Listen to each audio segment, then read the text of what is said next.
Yeah, absolutely. Absolutely, man. That is horrible. That is horrible, man.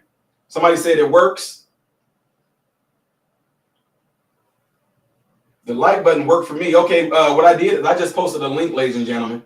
I just posted a link. And that link that I just posted, it should allow you to click it. You should be able to click the link. Here it is again. Let me pin it.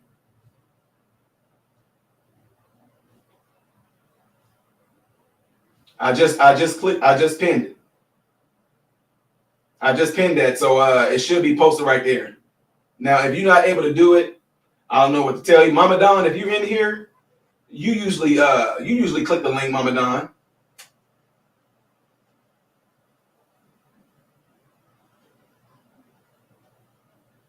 If you click the link, somebody said mine is not working. It's there just a delay. That part right there, guys. If I'm sounding like Joe Biden. If that's the case, I don't know why it's not letting you guys. So I got Unifier TV in here right now. What's going on, bro? So Unifier TV, as you can see, the phone right here. I'm live.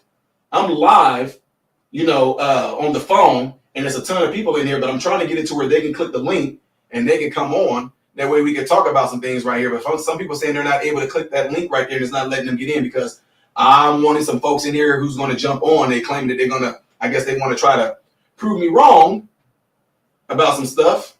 So I see that there's a Terry Stewart right there. You don't necessarily have to show your face right now. I mean, you don't have to show your face when I bring you on, but Terry Stewart, you have to show me your face and wave at me or something before I bring you on. But I see you right there.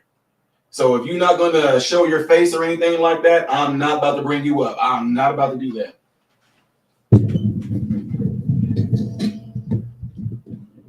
So again, Terry Stewart, if you are in here right now, I see you right there. Unless you show your face and wave at me, I'm not going to bring you up to the stage. If you guys are asking me why I won't bring somebody up if I don't see their face, because I'm not about to be trolled, for one. So you have to show your face and you would have to wave at me. Okay, I see somebody waving right there. Derek Carter is here. So again, folks, I'm letting y'all know right now, you keep it cordial, keep it steady. The minute we get to doing any type of name calling, any stupid, you dumb, you all this, I'm dropping you right back down. Just letting y'all know. So for my folks that are viewing through the phone, I'm getting ready to switch some things around to see if you guys can actually see this from another angle. That way you guys can be included in on this as well. So just hold tight for a second right here, okay?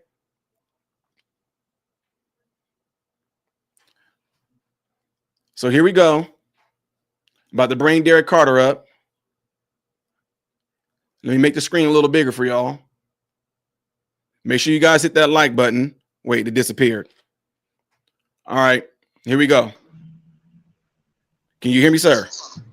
Yeah, I can hear you. Okay, there we go.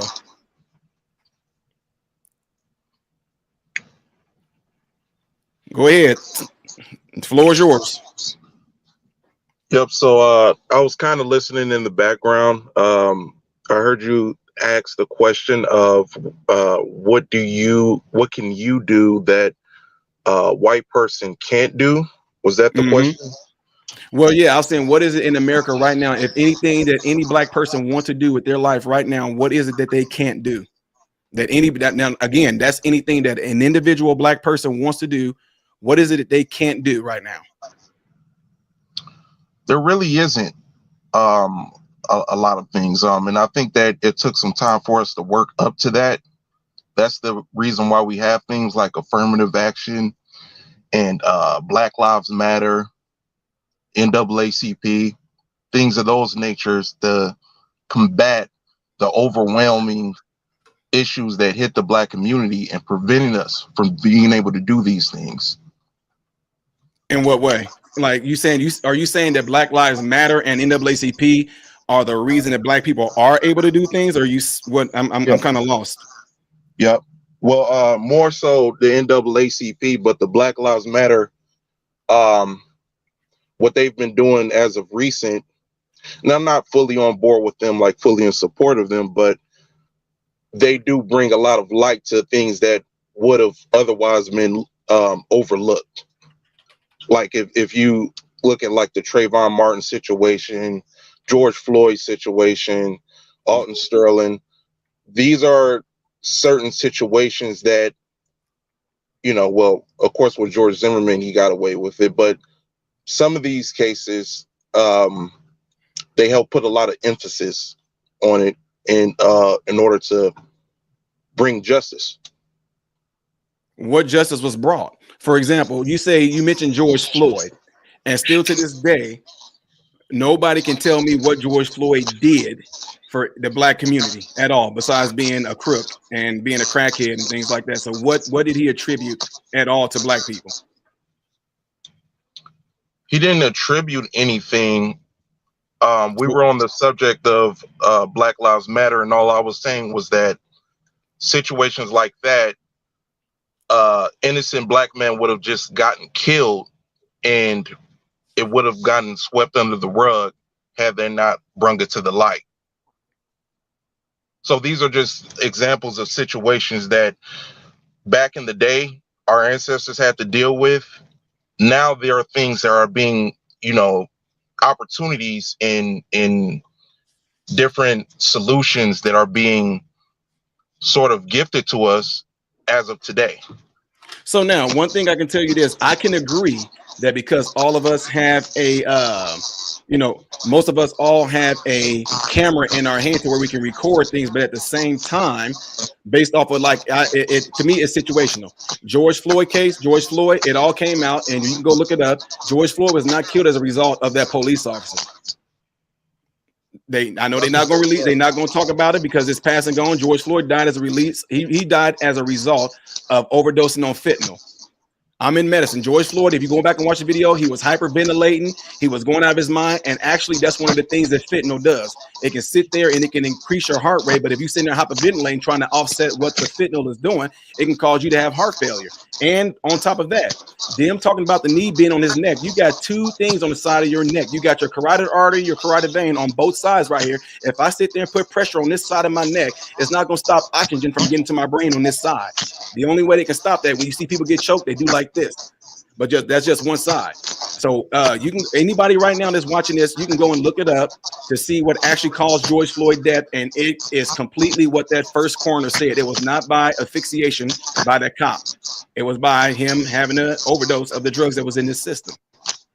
So what I'm saying therefore is that I get that the camera was there, and I'm not in agreement with how the cop did that, but I do want to keep it straight and completely straight up and real that was not the reason that's not what killed George Floyd. Because there's a guy named Tony Tempa that was in Florida, I think, and this is a white man. He got arrested just like George Floyd did. He had knees on his back and on his back of his neck as well.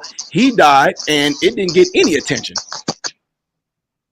So then my question is, what happened to his story? What happened to his, what happened to his following? What happened to his? Was he a white man? He was a white man. Does that justify the George Floyd killing? Nope, no justification at all. Then notice again, you said the George Floyd killing. Auberman, I see you in the back there. I'll bring you up here in a sec, sir. Yep. But I didn't want to waste your time. The only point that I was making is that there were some obstacles that us as Black folks went through. And now we're getting to the point to where a lot of things are sort of changing. Another example that I could give you of that is like growing up as a Black kid. I've always looked up to superheroes like Batman, Superman. And so I'm starting to see now that they're starting to put more Black characters in different movies and in, action films and superhero films and stuff. That way the Black kid can grow up with somebody to look up to. The fact that we have a Black president, I know it's a common thing that's being said, but it's a lot. It does something to the little boy who's seen all of the presidents of the United States who are all white, to finally see a Black president, to be able to look at them and say, that's possible. So, I feel I like a get lot of opportunities are available as of today that allow us to be able to do some of the same things as white people, but there still is uh, uh, like the opportunities can sometimes be like overlooked in the black community, or they're looked at as not there. I don't know if you can see, I'm a truck driver. mhm. I honestly, my mom forced me to get into this. I would have never gotten into it because I was always the way I looked at trucking. It was like it was a white man's thing. But it took my mom to force me out the house and get me into this field for me to go off into the world and actually give it a try.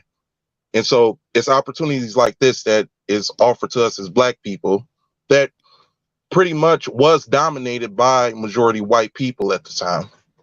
But now things like that are starting to open up for us. Well, see, I get what you're saying, but here's the deal. There's a piece of history that they like to keep from school systems, period. And this actually can be a detriment to black people and white people. The late 1800s, black people increased in hundredfolds in becoming physicians, becoming pharmacists, becoming teachers, becoming lawyers, becoming business owners. Nobody likes to talk about that era. They skip over it. And now this was during a time where it was legal to be racist against black people, where it was legal to discriminate against black people. Yet at the same time, we increased hundredfold. And I'm not talking about Wall Street, Black Wall Street. We were all over doing big and great things. So what I'm saying that for is, how is it that we were doing that then when it was legal to be discriminative, when there was segregation? How were we able to do it then in hundredfolds? And yet here in 2024, we're talking like this is just now starting to happen. Like we just now starting to. Well, we had to. We had to be our own mechanics because there was no white car shop that was going to fix our cars. We had to cook our own foods because we couldn't eat at certain restaurants. We had to be self-sufficient, and also, even though we were there are some pros to that. The con is that there was always a lack of. So why do you think black people were all on board or like happy to see Ruby Bridges, the first black person to go to an all-white school? Why do you think that we were all in support of that? It's because we had a lack of education in our communities. So to us, Really? that was Wait, time out. Are you talking about? So you talking about Ruby? That was during the civil rights movement, right? Yes. Now I just told you, post-slavery, we increased with being these doctors, CEOs. I mean, business owners, all of this. So this was before the civil rights movement. So black people didn't care. We were doing our thing. So I'm trying to figure out what significance was that this black girl went to an all-white school. What significance did that do for us? So that it was a lot of racism at the time. So it seemed like we didn't care. You still had places like Rosewood. Well, yeah, we were self-sufficient, but you still had to worry about the white people burning your shit down. Black Wall Street, you just mentioned that. Same thing. Tulsa, Oklahoma, same thing. A lot of our biggest, most prosperous black communities were there was a lot of racial tension, a lot of race wars happening at the time, and we weren't prepared. Right. So now my thing is, we were doing, very good as far as like being self-sufficient and all these things. I mean, does it really mean anything if you gotta watch your back because of the Ku Klux Klan chasing you up the street? Right. I get what you're saying, but at the same time, that was then. That's not now. We are nowhere near that. There ain't nobody's getting lynched. No KKK is going after nobody and talking about, get over here, boy, we gonna get you now. That's not even happening. Like I'm 42 years old, and in Chicago, Illinois, in Central Illinois, Tennessee, Alabama, Mississippi, I have not seen none of this stuff ever. So my thing is, why would I dictate my future based off of something that happened to our so-called ancestors when right now we got brothers up here in Chicago probably going to get killed tonight? You should do that because there are things to be learned in the past. I'm not saying you should hold on to that forever, but the past can sometimes repeat itself. January 6th, to me, when they stormed the Capitol, that was for me a huge drawback. Like, it made me look at America a lot different. I'm seeing a lot of organizations like the Aryan Brotherhood, different racist organizations, you know, You white actually power are stuff. seeing and experiencing this, or you hearing about it on YouTube in the virtual reality world? Well, in Michigan, we have a lot of of course it's a battleground state. So I'm from Detroit. We do often come across, you know, in Battle Creek and Muskegon, different people who represent that. You'll see the Thunderbolts, you'll see the swastikas and stuff like that. That's why I always say, like, I know you're a Trump supporter. I'm not for sure how you feel about the Confederate flag, but I believe both of those things mean a totally different thing to certain white people. You may look at the Trump as, you know, something that represents making America great again. They may look at it as making America white again. I mean, have you seen the interview with Jared Taylor, where he said in the interview that he voted for Trump because he's white? He voted for Trump because he wants to make America white again. Right, but see, the thing is, though, I get what you're saying, but honestly, I mean, I don't want you to take this the wrong way. Who cares? I don't care if a white supremacist voted for Trump. I don't care who voted. I don't care. It's not going to do anything. We know that we will never get to that again. There will never be slavery. There will never be a huge race war like people think is going to happen. It will never happen. That's just all propaganda. It will never, ever happen again. We won't have any of that. So if it's not going to happen, why are we still talking about it? Why is that still even an issue? These things are not going to ever happen in our country ever again. You believe it's not going to happen. See, let me tell you this, and then I'll let you have the floor. You know, we can build Yeah, on I'll let this. my guy get in. Like there's been a lot of fuss about the immigrants and stuff, and I have a belief towards that too, which I believe that us as Americans are extremely lazy. Especially with black folks. Like as of late, you could go to McDonald's and they'll get your order wrong, and then they'll get mad at you when you say, "Hey, you forgot my nuggets." So all of this laziness that's going on now, and these hungry immigrants are coming over and they're outworking the whites, the blacks, and all the people that have been in America for years, outworking them all. How do you think that the poor whites are going to react to that? Like, how do you think they're going to react to that type of stuff? I brought up January 6th, and it's like you kind of swept it under the rug like it wasn't nothing. So I'm just curious to know, like, you really don't believe that a race war or some type of uprising, it doesn't even have to be a race war. Like, this could be just an uprising of just people who just had enough. No. So January 6th, when you said about the whole race war, those were a bunch of white people getting ready to go and attack a bunch of white people. And besides the cops who said, "Oh, they called me the N-word," whatever like that. Did you see a whole thing? I mean, who were they going after? What did they do when they got inside the Capitol? Since there's some, and if that was an insurrection, nobody had any guns or nothing at all, but that was an insurrection. I believe that some of those people there had intentions on trying to overthrow the government. In my personal opinion, did it work? Hell no. Because they weren't trying to overthrow the government. It didn't work, but I believe that for some of them, like it came from left field.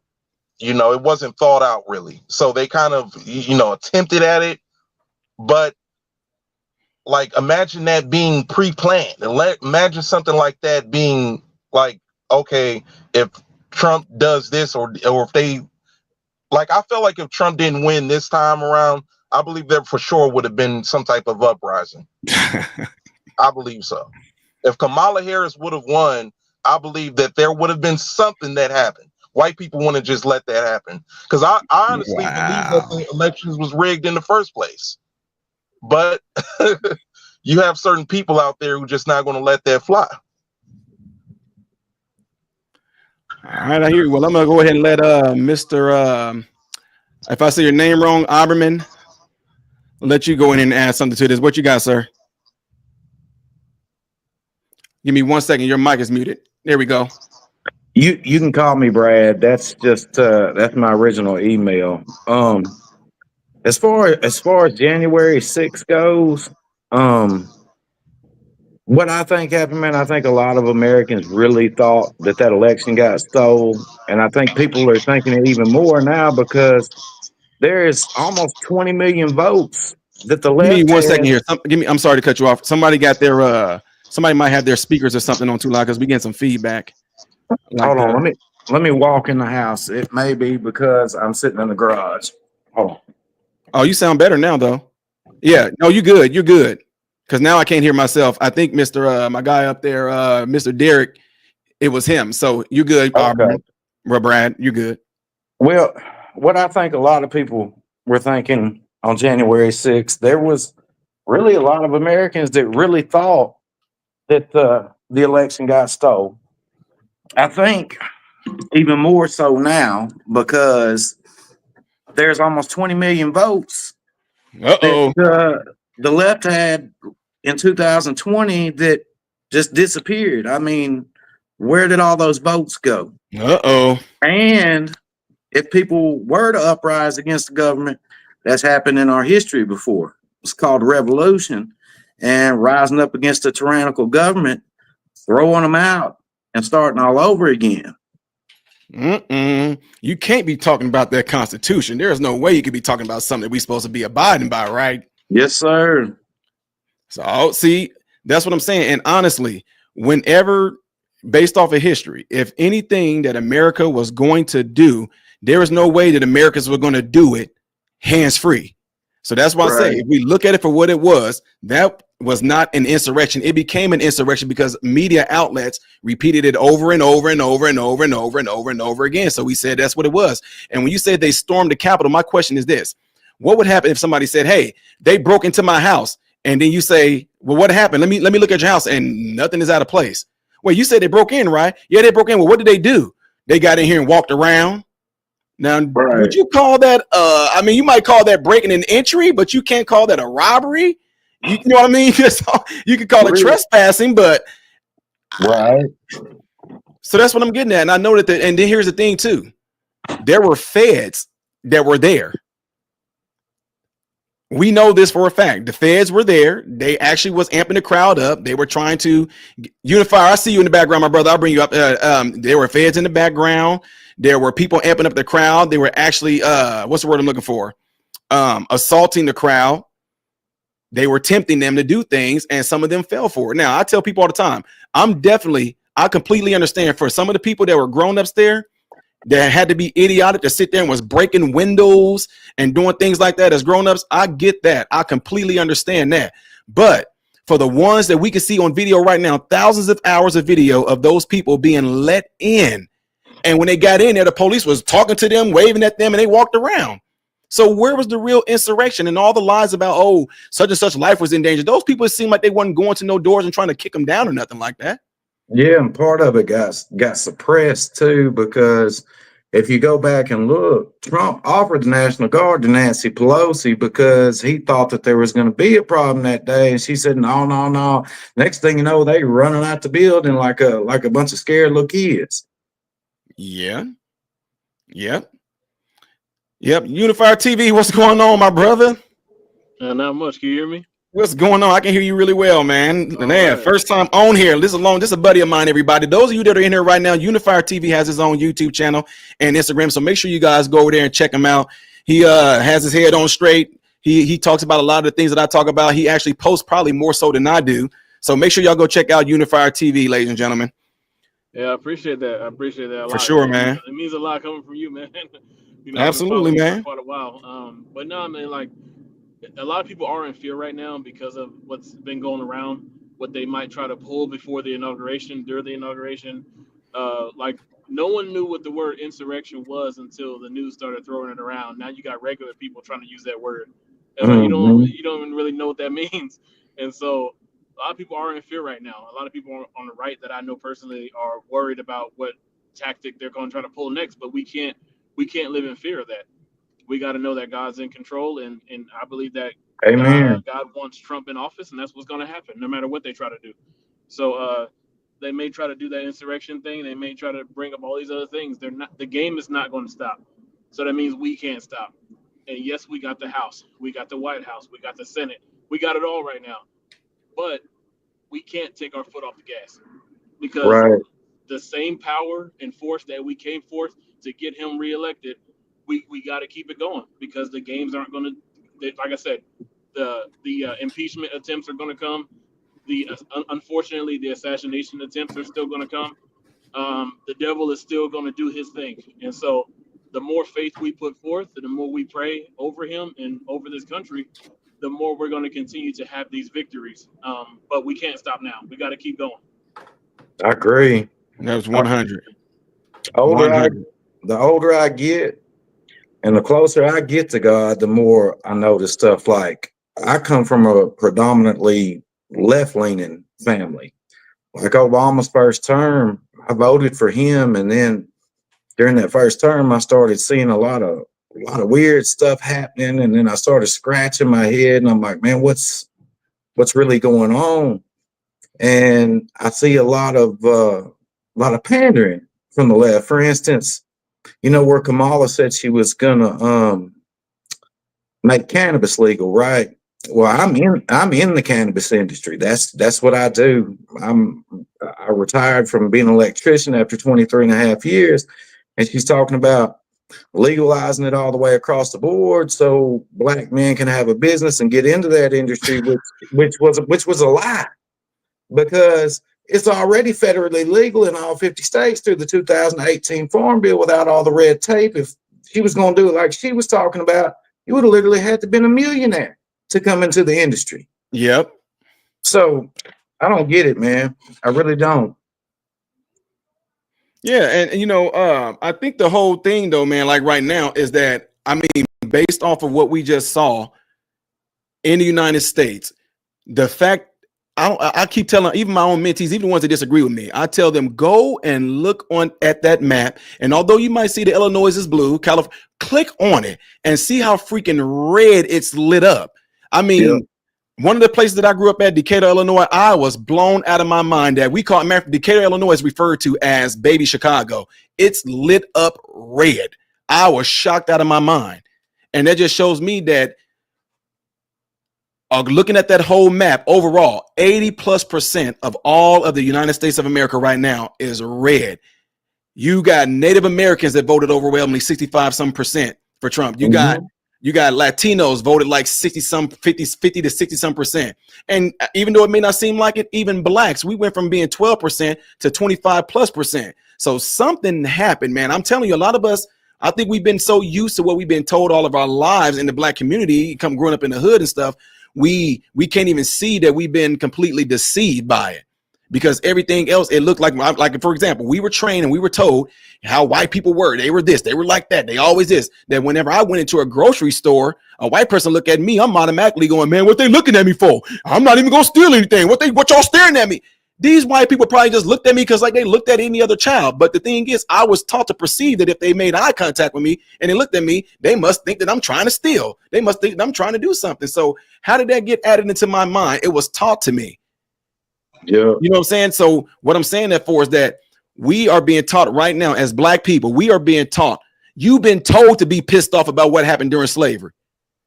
You've been told to be pissed off about that, because it's amazing that, again, if I sit there and present to you today, what is the biggest threat to black people? What's harming us the most? And I say it's us. How do we flip it and try to say, no, man, but what those white people did whenever? No, we're not talking about what they did. What about what they're doing now? Is any white people going out lynching black people? Or any of them going out on horses and trying to hang black people and pour tar on? It's not going on. So then the question comes down to it. What are you pissed off at, and what's keeping you from moving on and doing what you want to do with your life right now? You bring up an amazing point, because me and some of my closest friends, I grew up poor. I grew up in the hood. No, you didn't. You white. That didn't happen to you. You had privilege. I'm in Huntsville, Alabama, And the crazy thing is there's so many stereotypes all across the country as far as like, certain places that you live. But white folks, black folks, we're all raised the same here. I can remember when I was a teenager back in the 90s, man, everybody was everybody, and nobody was talking about race or nothing back then. It's only been like here in the past few years, it seems like it's come back and it's become a thing again. I mean, I'm 45 years old, and this is the most I've seen anybody talk about racism in my whole entire life. Can I say something real quick?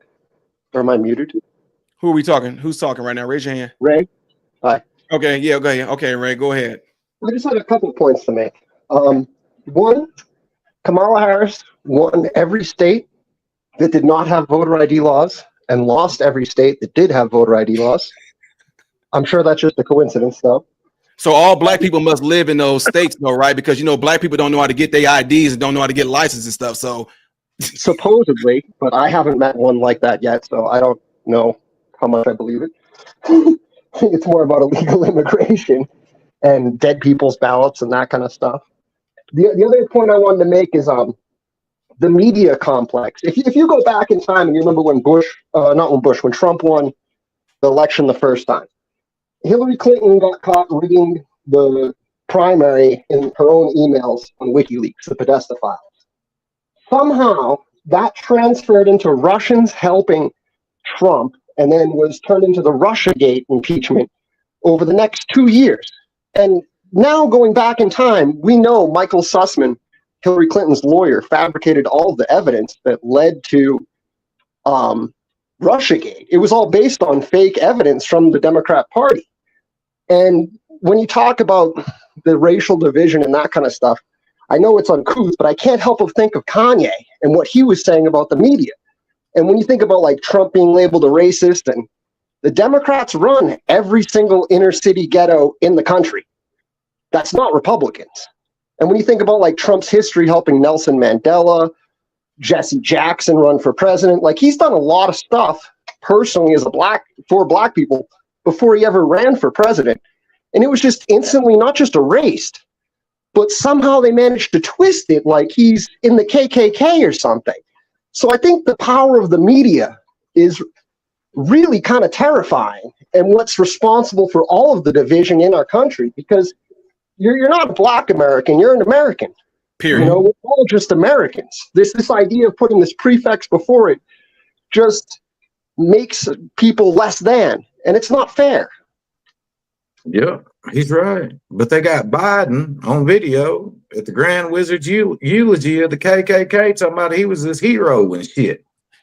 That's the thing I like to throw in there a lot of times, because I know a lot of people, especially amongst us, I do this all the time when I go talk to the black community. This is what gets me.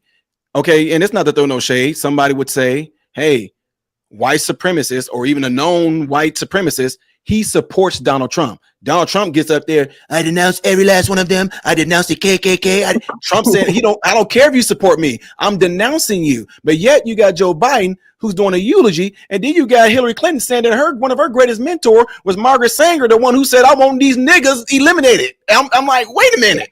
But yet, because Hillary Clinton would throw you a booty shaking concert or something like that, and she got her bottle of hot sauce in her purse, then black, we good with that though. Do you remember the whole so much for the KKK funeral thing? Because I think that was a politician. What I do judge Biden a lot more for is when he went on Charlemagne the God and said, you aren't black unless you do what I say.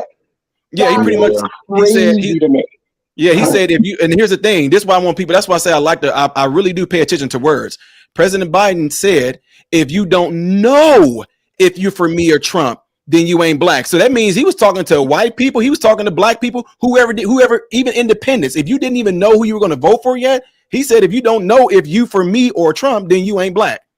So yes, wild. And I don't mean to sound graphic, but I know y'all seen that black model back in the day that Trump was with. Now, who you think done had more black women, Trump or Biden? He was just usurping his massive complex on her. He slaved that woman. Now she didn't freely do that. Right, How right. y'all doing, gentlemen? Maybe he can I guess teach I me the joined late ways. if I can. Let me get Mr. Donnie Adair in here. You've been Yes, waiting sir. patiently. I'll get you in here, Mr. Donnie. All right. So I've been listening to everything that's being said, right? So I'm from Louisiana. I'm a business Louisiana. owner. Um, my mom's white. My dad is black. Hold on, let me cut this light back on. So my mom's white. My dad is black, right? So I grew up in the South, predominantly South. And we can speak facts and speak statistics right now. Louisiana and Mississippi fight for last place for education every year, right? Mm-hmm. Louisiana has never been a Democratic state, right? We might elect a Democrat governor, but most Democrats from Louisiana are called blue dog Democrats, right? Because they do lean more to the right than the normal Democrat, right? So I'm a independent. There's things that the Republicans say that I agree with. The transgender rights, I feel like the Democrats is putting too much in on that one community to help them versus the country. I do believe that whatever we are born as, that's what we are. Chromosomes don't lie. Um, but I also feel the thing of the abortion rights. I don't feel that it should be any government speaker, uh, government employees say on what can happen with a woman's body. And I have daughters. I have 5 girls that live in my house right now. So just to give a perspective of all the girls are in college, right? My wife got pregnant. The baby was stuck in her tubes. Well, under the abortion laws in some of these states that they're trying to pass or that have passed, it's illegal for her to get an abortion, right? But if my wife didn't abort that baby, she dies. Well, check this out. I get what you're saying, but you got me that's in medicine with med school and everything, right? Been in I'm this thing for okay. a while. Go ahead. So one thing you have to do, you have to treat the patient. And if your wife, whoever it may be, despite what they say, if she came in and they saw that there was a tube of pregnancy and that actually was going to be a risk to her life, nobody would deny her that. Like So, they not to just cut you off, mhm. you do know that there recently, within the last 2 weeks, they had a woman or a young girl die because doctors didn't want to treat her. So I'm not saying that people don't fall through the cracks, and I'm not saying that people everything is perfect, right? Because none of these systems are perfect. I'm a truck driver. Uh-huh. I own my own trucks, everything. The issue is we they're always throwing the issue as a white and black issue. It isn't white or Mm-hmm. black, right? I was born in poverty. I'm no longer in poverty. But the difference is I still go back to my community. So how the Democrats has a stronghold in the black community is for the simple fact of this election cycle, I didn't see one Republican from Louisiana representatives in my families, my community, where I go back to every day. Now, one of them came down there to see what the issues is. The difference is, but what I do see in that community is police constantly rolling around, right? So whenever we're looking at it as a whole, if cops are only patrolling in one neighborhood and they say, man, the crime rate is high in this area. Well, crime is high in every neighborhood has have some form of crime. But the issue falls is where is it getting policed the most, right? So drinking and driving in Louisiana is check out insurance. You know, you can do the numbers on insurance. Insurance is sky high because you have a lot of accidents. You have a high rate of drinking and driving in Louisiana. But the problem is, if we're only looking for crime in one neighborhood, well, of course, we're only gonna predominantly find crime in that neighborhood. So and it goes the same as well, they'd be like black on black crime is high. Correct, it is. But white on white crime is also high. Hmm. But then whenever we get into statistics and we're talking numbers, right? Blacks only make up what 30 to 33% of the United States population. No, like 12 to 13%. Yeah. So it's even lower, right? But no, well, I guess I worded that wrong. The the crime rates, right? We're making up for so much of the crime to be so low as a capital, like as a race of people in the United Mm-hmm. States. So the numbers are high. So those numbers are high, but the problem is it isn't white or black. It's impoverished versus the rich, man. That's where the problem is. And it's how the impoverished neighborhoods are being policed versus everywhere else, right? So I was recently in Florida for both of the storms. I was out there 30 days doing work out there for them, right? There's sections of the town, the lower income section of the town, you might see 4 or 5 police officers, right? I seen countless families, and it wasn't just black, it's white and black, Hispanic, every race of impoverished people needing help. But Mm-hmm. because we were on a federal contract, we can't, I couldn't just give, I was hauling fuel, so I can't just give everybody fuel. I only can give these federal employees fuel. But whenever I went to the rich side of town, when I got moved to the rich side of town, when I tell you it's night and day, it's help everybody. And that's where the issue falls at. There's nobody's fighting for the little man no more.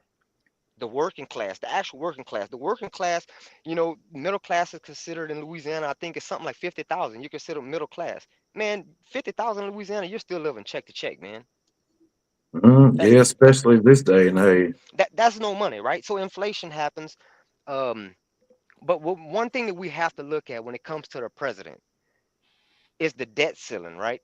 The amount of debt that we incur under Trump, he doubled it.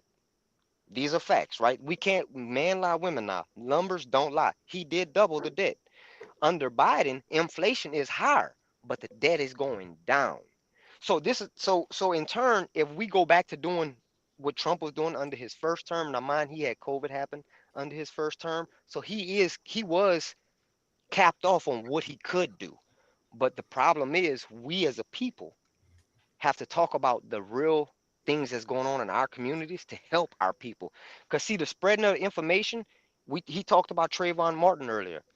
As a black man, and I'm walking from the store to my house with a drink and some Skittles. If a man is following me, telling me to stop, George Zimmerman played self-defense.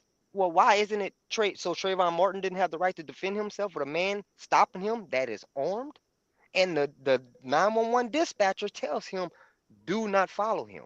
And the first thing Fox News does is goes out and they start bringing up his Facebook, his Instagram, but that is all irrelevant to what just happened. And the same thing with George Floyd. No, George Floyd might have been a drug head and he might have done a lot of things while he was on drugs. But the problem, the what made him the martyr is because what happens in black communities every day actually got put on video and put out there. So it isn't him, George Floyd, as the great man and the great achievements that he did. It's what happened to him and how he became the martyr. It's because it's online. Now, mind, look, the same thing happened to whites, blacks, Mexicans all over the United States right now as we speak. So it's no race is immune to it. Everybody gets it, but it's just a message, right? All the news stations have their own agenda that they're pushing across. They're turning it to a white and black issue when it's really impoverished versus the rich issue. And that's where the disconnect to the people are. I And it's, agree. I'm gonna just be honest with you. So, like I said, I'm an independent. I don't believe transgender should be, I don't want a transgender man in the bathroom with my daughters. I don't believe that if you was once a man, you should not be in the same bathroom with my daughter. 100% agree with the Republicans on there. But there are definitely systems. You take Social Security. Trump said he didn't want to.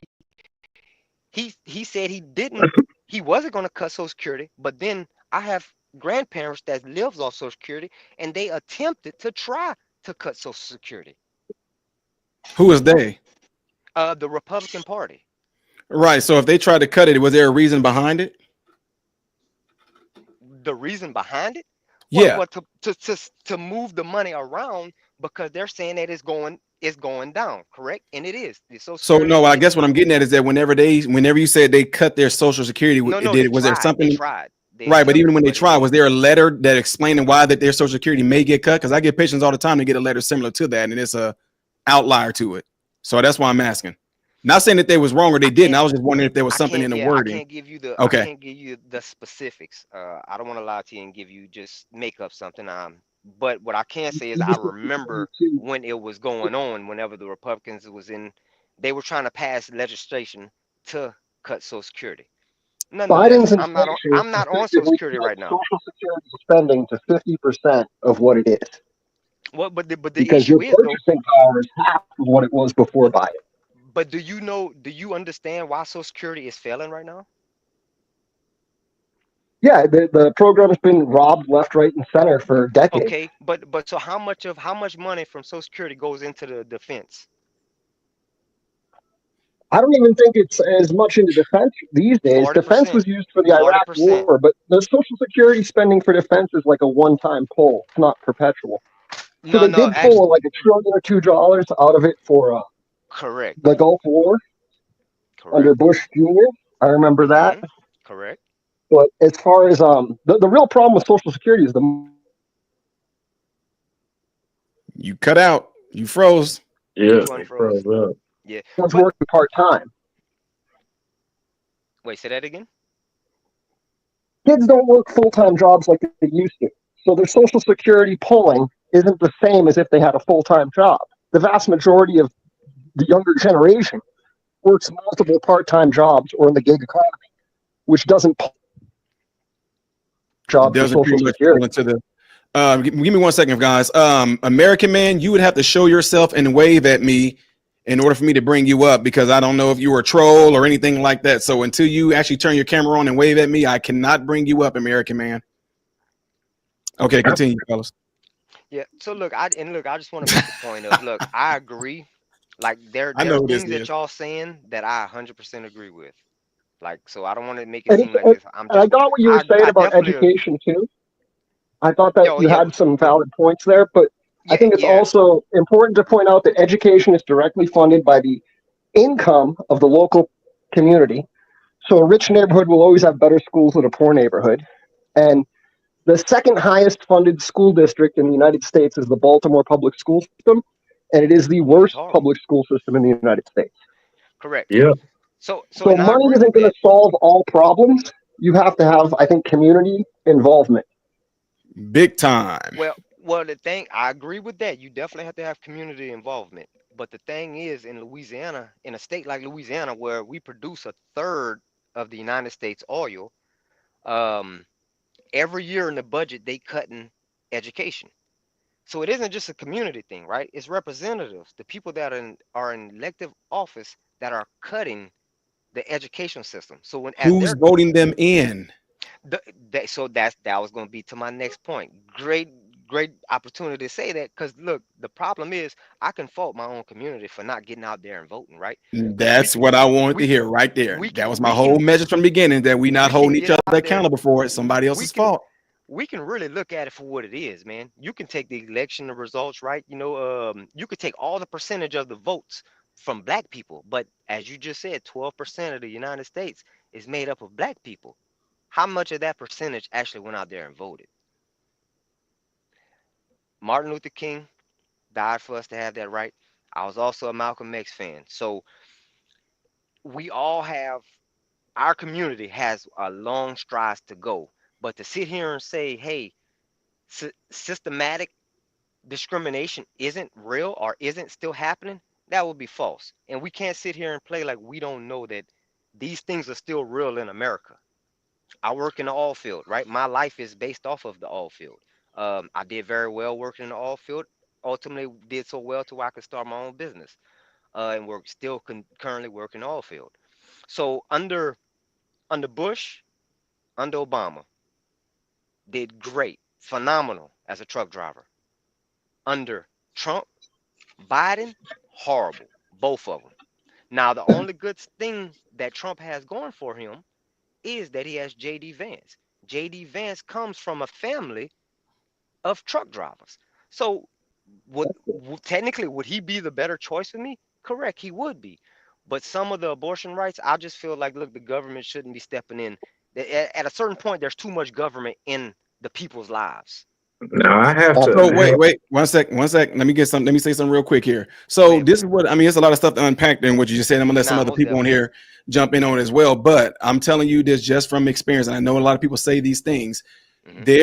In order for you to be in this field, we have a thing that we do called the Hippocratic Oath, where we can do no harm. If a Correct. woman comes in with a tubal pregnancy and is going to kill her, it's not rather a matter of Oh, they forcing her to do no. That woman is going to die, and they're gonna have to take it out, right? They have to. Now, the story you mentioned about the young girl who died as a result of it, I know all about that story. And actually, what happened? She actually did have an abortion, but pieces of the fetus was still left in her. She went to the hospital, and when she was waiting to go there, she waited too late to go when she was having these crazy symptoms. When she got there, she wasn't actually expressing to them that she had already had a prior abortion, so she became septic and she died. She didn't die as a result of them refusing to treat her. She died because it was too late by the time they got to her to figure out what was going on with her, because she got it done somewhere else. So like in medicine, when somebody comes to see me or something She like went that, to, I have to. if I'm not mistaken, not to cut you off, did she go out of state to get the procedure Yes. So done? that's what I'm And saying. So that's what why, happens is that if you go and you see your physician might say, okay, what are you here for? I got this pain going on. What happened? Well, I was in such and such. Well, I need to call and get the records to see what happened and what they did there in order for me to even do anything to you. But even before they can even get that action even going, she had become so septic that she died as a result of that. So that's why I say a lot of things a lot of people don't know. I know we get told a lot of things, we hear a lot of things, but until you actually get into the details of the matter of what happened, people can just roll with that story, because Kamala Harris was pushing the same exact thing. Tim Walz did as well, and they both lied Oh, about come on, that. internet. That's not what happened yeah, to her. look, You know, that's not what I happened to her. fundamentally agree that Kamala Harris should not have been the Democratic nominee. Now, the thing is though, is that what I want us to do though most of the time is get to the main truth of the matter, because if we just throw out a topic without actually throwing in the details within that topic, it's just going to be a talking point that people can just roll with and say this is what's going on, this is what happened.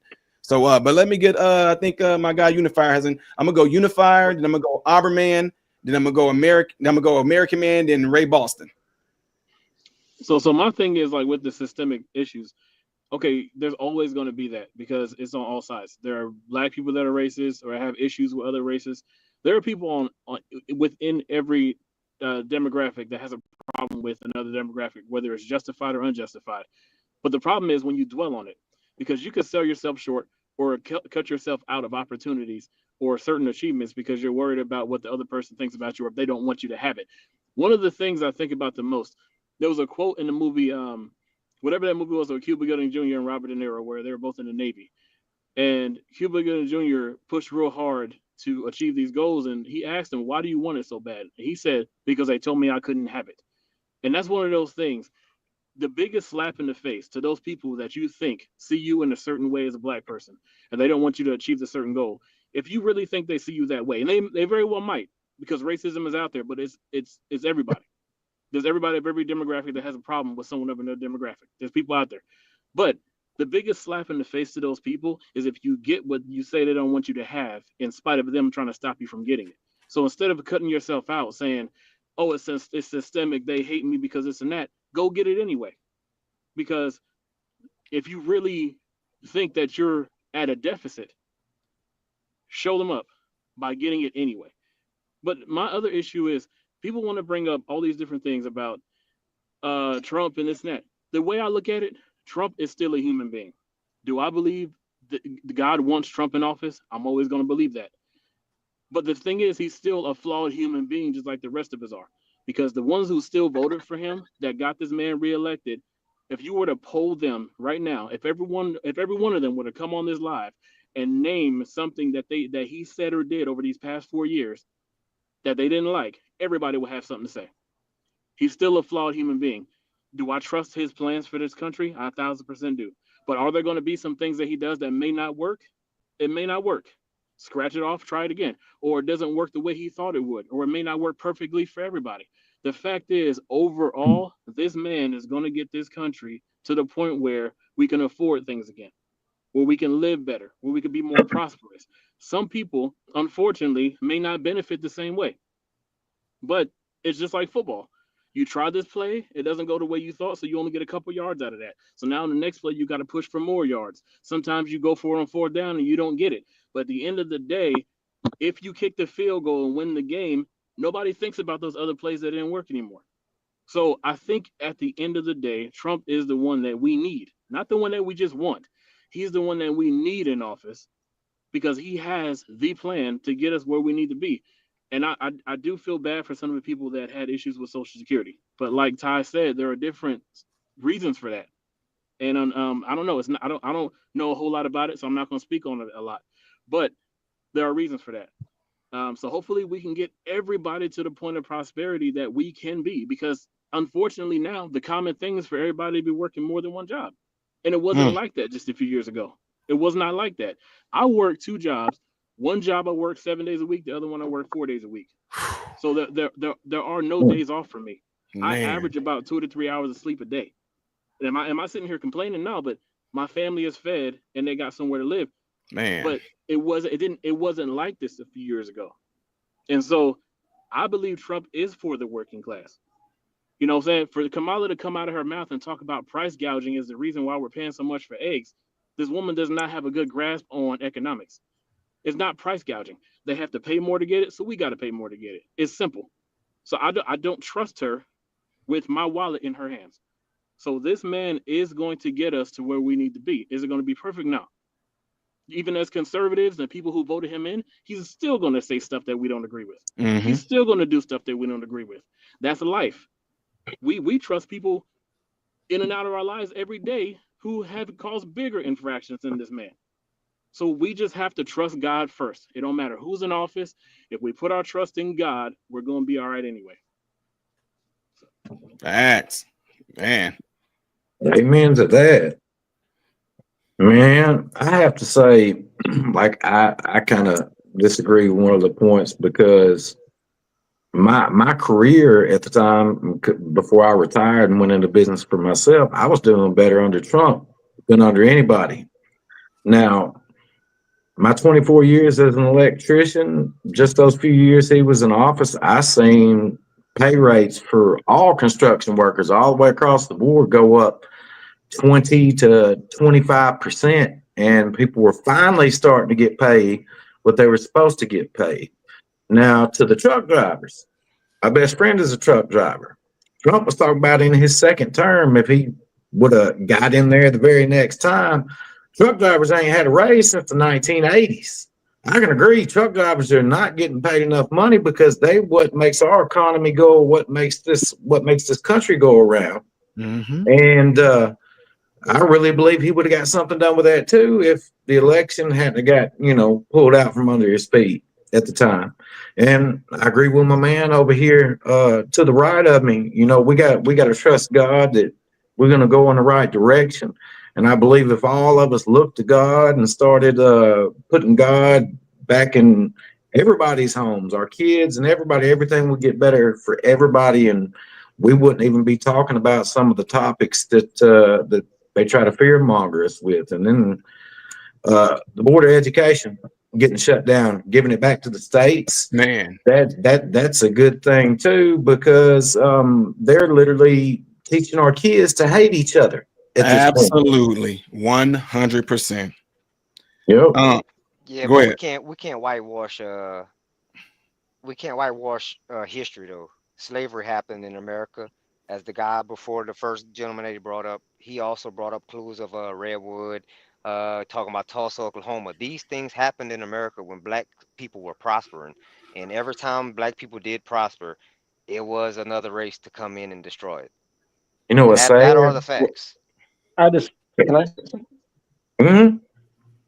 I just wanted to say well, there's a couple things, but I'd like to focus more on hope than slavery's been over for hundreds of years. Yeah, Tulsa, Redwood, a lot of bad things did happen. There's more Mm-hmm. slaves today in the Middle East than there was in the entire history of the United States. That's a fact. Like slavery is real, but I never owned a slave. There's no one alive that did. There's no American alive that was one. At But some people are point, we benefiting have to move from on. slaves. And this victimhood mentality, I think, is used to keep people down. One of the main problems Trump had when his first office was nobody would reach out to him. And if they did, they got a lot of hate. Nah. And You keep cutting in and out. So what I wanted to throw in here as well is this. What? If one of the things that I cannot for the life of me get why we like to do this, how can you live or even try to claim and react as if you experienced something that never happened to you? This see what I'm saying? So right now, if that's the case, every time a black person dies, in America, should I get like, oh man, pissed off, and man, look what they like up here in Chicago. There's gonna be some that die tonight. Do I react to that as if, look what they just did to them young boys over there? Look what we doing to see. Why we don't get that same? But here's But my you thing. should though. No, but the reality is we don't. So what I'm getting at is this: why is it that when they bring this particular matter up with slavery, black people are the main ones that get pissed? But as soon as you sit there and say, you do know down the South that more black people down the South, is proven through statistics, more black people own slaves than what the white people did. But we don't want to hear that. Why is it that when we talk about slavery, when slavery, wait, hold on, I'll bring it out. Let me get my book. When slavery ended, guess who slavery was not pertaining to when it ended? The Indians. But we got no smoke for the Indians. It wasn't pertaining to them. The Indians were still able to have slaves in the South, period. Indians own white slaves. Indians own black slaves. Black people only own black slaves. White people own black slaves, and white people own some Indian slaves.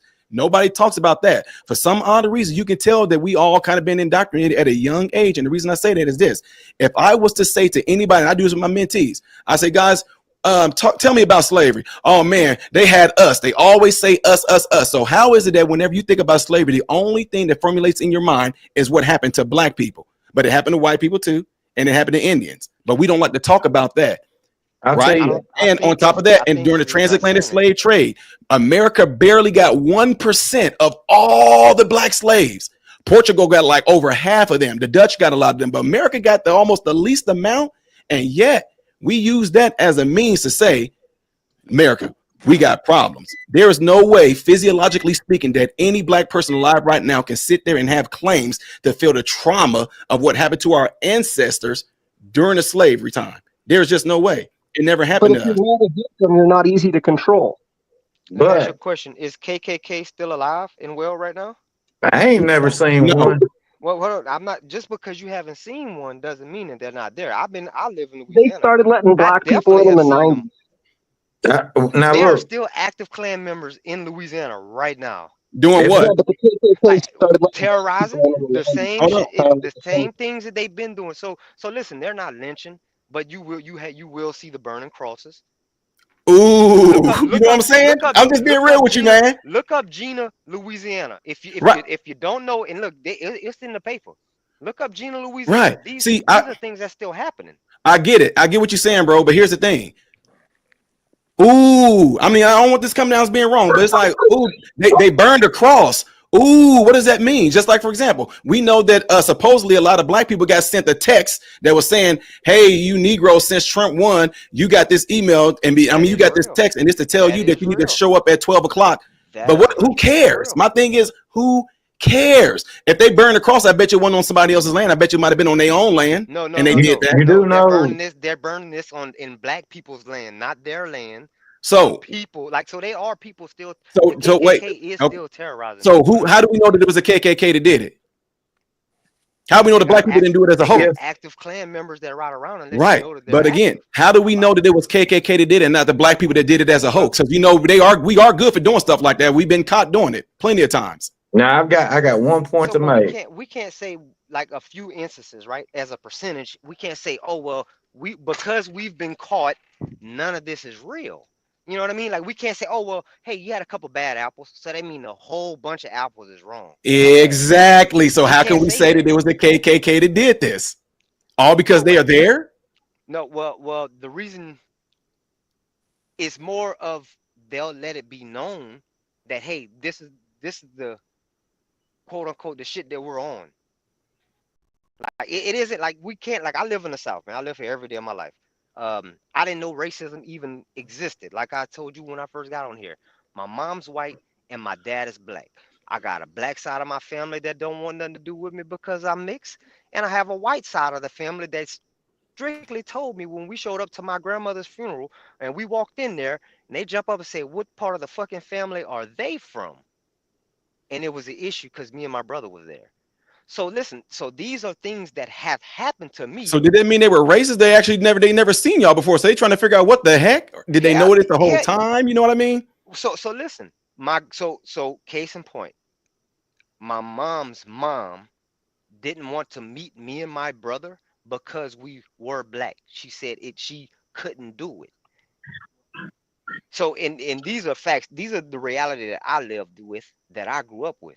And I'm not saying that every white person out here is bad, because that would be a lie. Because my mom's mom, which is my grandmother, I love her to death. Not a racist bone in her body. But there are white people in the United States that are still racist, man. And we'll be fools to think that they're not, man. Just like there are black, just like there are Correct. Asians. I'm listen. So you're taking that Black Lives Matter thing. Whenever black people said Black Lives Matter, that it invalidated every other race. That wasn't what they were saying. And it's the same thing. What I'm just saying. I'm not saying that all white people are bad, and there's no bad black people. Hell, I just said there are black people that in my family that don't want nothing to do with me because I'm mixed. That is the reason. They don't like white people too. So of course there's racists. So I'm not saying that, hey, only black people are good people. I'm not uttering nothing like that, because it's bad people in both Guy from areas. Louisiana, you mentioned BLM. Where do you think the money went that BLM raised? Wait, say that again. Where do you think the money went? So where did the money? So listen. So you're talking about the money. We're talking about a woman that was in California using the money for her own personal gain. That's just one person. That's just one person. So I just, but it went to things that didn't have nothing to do with black people. If you want me to be correct, you think based off of that there's a safe assumption that the whole movement from the very get-go was just to use black people and disenfranchise them? You're missing the point. The people that's following the Black Lives Matter, they're not in it for what you're doing with the money. It was the message. Which was what? I know. Marxism. They were riled up. They thought somebody was. The message was pure. The message was pure Marxism. No, it was Marxism. The message came off. The message came off as, "Hey, this is going on in our community, and it is still going on in our community, and we're raising the issue." Just because if they would have said, "Hey, all lives matter," if they come out and say all lives matter, do you think people still would have been on board because of the George Floyd? No, they just said Black Lives Why Matter. would they? That's how you get them to get the money. That's how you get them. That's how you manipulate them and deceive them. But listen, because statistically, black people per capita get killed more than white people, man. Wait, guys, hold on for a second. Because the thing is, wait, hold on. Because the thing is this. With what Black Lives Matter did, do you know that Black Lives Matter, that whole movie consisted maybe of 10% black people, and the rest of them are white? Nah. Yeah, a bunch of rainbow flag people in there. If you can pull up most videos right now, you might see some black people, but the main ones that were heading this up behind Patrice Cullors in Baton Rouge. Pull up the marches in Louisiana and start looking to see how many black people you seen in. Yeah, I get that, but collectively in the whole United States, it was mainly liberal white people, the snow cone color hair, social justice warrior white people. Question: under the Civil War, whenever they fought for our rights, was it just black people fought in the Civil War, or was it white people? I'm glad you brought that up, because I had a point I was going to make. Blacks would have still been slaves. So what I'm saying is, and I'll go back to my point, all white people are not bad, and all black people are not bad. Everybody got bad apples, and every race on this earth has bad apples. And now that we know that, what's stopping you from moving on? Why are we dwelling on it? If we know that there's white people and black people on both sides, what's the issue? What's the problem? Since we know that, what's the problem? So the problem is, right? So it's where the resources are going, right? As I explained earlier, Louisiana, a Republican state, it always goes red, right? But it's the people that are getting voted in office. That is why we can't move on, right? Because it's our fault. My people. No, as a group, it is our fault. But there it is. They see that. So listen, and hold on, let me add a point. Oh, wait, let him cook. Let him finish. As I told you before. Then I'm gonna get Mama Don and American Man in here. Yeah, go ahead. I'm an independent. So when I can sit here and look at a spade and call it a spade. Our people are not getting out there enough and voting the right people in office to actually do right by the people. But whenever you, as a people, they've been feeling oppressed in some of these situations for so long, they ain't got the knowledge. The educational system isn't. This is kind of what I was trying to tell you earlier with reaching out to Trump and the charter schools. Like, you're complaining about education, but they just changed education so that they're allowed charter schools. If you start, the one thing the left does really well is organize. Hold on, Iron was next. I'm going to tell you where all this systematic oppression started. I don't know if you know this, but back in the 1950s, Black people were more wealthy per capita before the civil rights movement. They were called Do the you new know who black. Yep. started all this systematic oppression? Lyndon B. Johnson. Do you know how he did that? He was terrible. He told black folks, as long as there ain't no daddy in the home, we gonna send you a check. He destroyed the nuclear family, and that's the biggest problem in America right now with every single race. Is because of that check. And do you know what Lyndon B. Johnson said when he put those policies in place? He said, Let me say it since you can't. Go ahead, I'll bro. say it because you can't. I'm gonna say it. He said, I'm gonna have them niggers voting for me for the next 200 years. And look what's happening now. But I think The other thing I'd like to say is the guy from the Louisiana, conversation we he talked had about kind of moved back education to being a what we talked about problem. earlier. It isn't a black and white issue, and I think that's where the conversation is going. It's impoverished versus the rich, the have and have-nots. So whenever we're using the term, what he said for the black people, I agree with some of the stuff you just said. I definitely agree with it. But the problem is, because whenever we look at the numbers, right? We go look at the numbers, right? If you look on every news station, they'll make it seem as if black people receive more food stamps than any other race in America, when it isn't. Per capita. White people. Per capita. Yes, white people. It's white people. So we know this, right? But that isn't how it's presented to the world, not or at least to America. So now, that man in the corner has been wanting to talk. I don't know his name. I got you, Mama Don. No, here's the thing, though. Wait, give me 1 second. Check this out. Here's the thing, though. When you keep on saying it's about the rich and the poor, I'm telling you right now, you may not agree with this, and it's completely fine. But subconsciously, what has been ingrained in the mind is a literal Marxism ideology. Karl Marx was all about the poor people having to overthrow the rich people, the bourgeois, what we relate to as called the bougie people. And in doing so, it's saying, look, we farmers, we poor people, we should be able to all come together and get what they got, but we don't want to work for it to go get it. We should just be able to get it just because it's unfair that they're rich and we're not. These people that are capitalists and getting there and making their way through life to get where they are, not everybody start off with a spoon, because right now, if people were to see what I have right now, and Mama Don been with me for a long time, she's the first person on here, Beth Mitchum, she's the first person who's been with me when I first started this channel, and they all know my story. You talking about at 10 years old going around Chicago picking cans with my brothers and turning it in for money for a stick of bologna and some bread. And for me to be where I am right now, I once had the mindset, man, look at all the rich people, guys. Look, but guess what? There was a door of opportunity that people try to prevent me from going to. There, man, if you get out there, man, hey, that system gonna get you, bro. Hey, man, them white folks, man. Hey, nigga, you go try to go to college, man. These white folks bro, don't try to go into medicine, then. Don't try to become no doctor, nothing like that, bro. These white folks I sat there and believed that. But guess what? When I walked through that door, scared to death, and stepped out there, none of that stuff that they told me about was going to be there was there. And here we go. Before people jump into it, because I know comments going to come. That's just you, though. That's just your experience. Well, then how come when I stepped out there, there's so many other black ones that look just like me, that they're doctors, they're therapists, they're lawyers, they're CEOs, they're all kind of and working all facets of life. And then what they try to turn around and do is try to say, I got lucky, which is an insult to black folks, because by you telling me that I got lucky, what you're saying is that I didn't make good choices. I'm not smart enough. I'm not intelligent enough. I didn't sit there and try to network anybody. You saying that I just happened to get out and got lucky, coming from picking cans, turning it in for bologna and bread at the age of 10 to being where I am right now. And then for me to sit there and try to tell people, hey, the problem is that the rich getting rich, because there are people right now that will look at me and say, dude, you rich. You got fed a silver spoon, not having no idea I didn't have mom or dad in the house at all.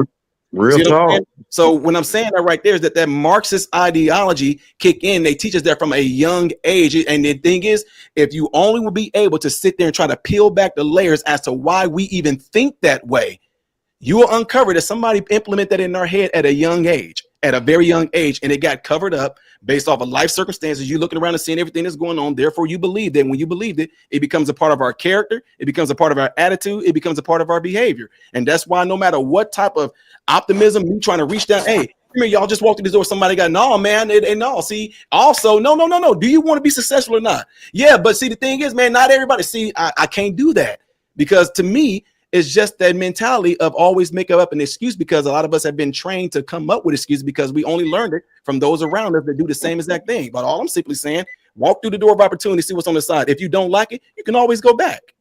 You're absolutely right. The Democrats had the poor white people thinking like that too, because I thought like that back in the day. I was born 1980. There's no way you can think like that, man, because you white. You got white privilege. There's no way there's no way. Man, I was a preacher, son. I was on the front page of the paper and got kicked out of school because I got caught with a pound of motherfucking dope at school. I was slinging more dope than, oh my God, and doing stupid shit when I was growing up. But now, here I am, like 45 years old. I was able to retire. Now I run my own business. You just got to put the work in. You really do. Just like my man up there at the top said. And bro, I appreciate what you're doing with all this positive dialogue with everybody. More people need to do this. Yeah, no doubt. Let me let Miss Beth Mitchum get in here, and then I'm gonna get American Man. I got you, sir. I got you. Well, come on, Mama Don. That man in the corner, I'll let him go. He was wanting to talk the entire time. I seen him get nervous. And I'm gonna bounce out, bro, so you can bring some more people up here because I don't want to feel like I'm hogging the time or nothing. Oh no, like you that. good. You good. I can bring up 10 people, so it's only 7. So you good. Okay. But if you gotta go. I mean, by all means, go ahead, sir. If you need to go. No, I'm straight. I just didn't want to feel like I was trying to, yeah. Mama Don. That man wanted to talk with the hat. Oh no, I'm Unify? okay. No, I was just reacting. I'm okay. I'm good. No, I've already. No. You can go first. I was just reacting to a lot of what was said. I was just like, trying to, Yeah, he's getting nervous. I thought he's gonna talk or bust. No, I'm okay. No, I'm okay. I was just reacting. Yeah, I've been that way too. I've had to want to say something so bad I thought I was going to explode. No, okay. But I grew up in the South also, and I've never seen a Klansman. Don't know a Klansman. And you in North Carolina, right? I'm in North Carolina. I mean, you the racist of the racist place when they first started off here. So I mean, it definitely should be some remnants of them around. I'm in Alabama. Well, yeah, it got me. His accent's thicker than mine. Moved north and brought up industrialization after the Reconstruction. So I think there's some confusion about like the KKK. Hold on for a second. Were you still going, Mama Don? Hold on, let me let her get it in. A lot of people think that Republicans have always been racist. My grandpa, who was born in 1897. I have a black child. When he was Republican all his life. There was no switch. There was no big, huge party switch. I don't even make any sense why an entire party would switch. Only 2 or 3 people switched. And that's been a lie the entire time. It's not that Republicans were racist. It's the Democrats knew how to play people better than we did. They started going after really poor people, saying we're going to give you this and that's how big government starts, is by giving. And you're taking from people who work hard every day, not just the rich, but you're taking from middle-class Americans who are having to, give 40%, sometimes almost 50% of our income to people who don't want to work, or Ukraine, or, that's the problem. There's too much government. Period. If it were up to me, there would be one flat tax, but it's not. But to vote Democrat is to vote against yourself. I don't care who you are. Across the board, every way there is. Democrats were the party of KKK. That never changed. Biden was a party of, he was for segregation. He didn't change. I mean, just his stories are so crazy about. He said little black kids would rub his hairs. And I'm like, oh my God. Who talks like that? I mean, that's just, I don't know. It's just the stupidest thing I ever heard in my life. Who rubs an old man's hairs on his legs? I don't get it. But like I said, these people. It was a Freudian slip. He's talking about some absolute stuff. And then he talks about that dude named Popcorn. Yeah, Popcorn was a bad dude. I mean, he made up so many stories. He went to prison with Mandela. I mean, the reason he ran for president 3 or 4 times before 2020, and he kept getting kicked out. He never made the primaries because he kept lying. He plagiarized his speech. He lied about Mandela. He lied about where he how high on the hierarchy he was when he graduated. He said he was first in his class. I mean, he just constantly lied. So when he got 81 million votes from his basement, people are like, how'd that happen? I mean, you did not even campaign. You sit there and had cars show up, and there was what, 5 cars?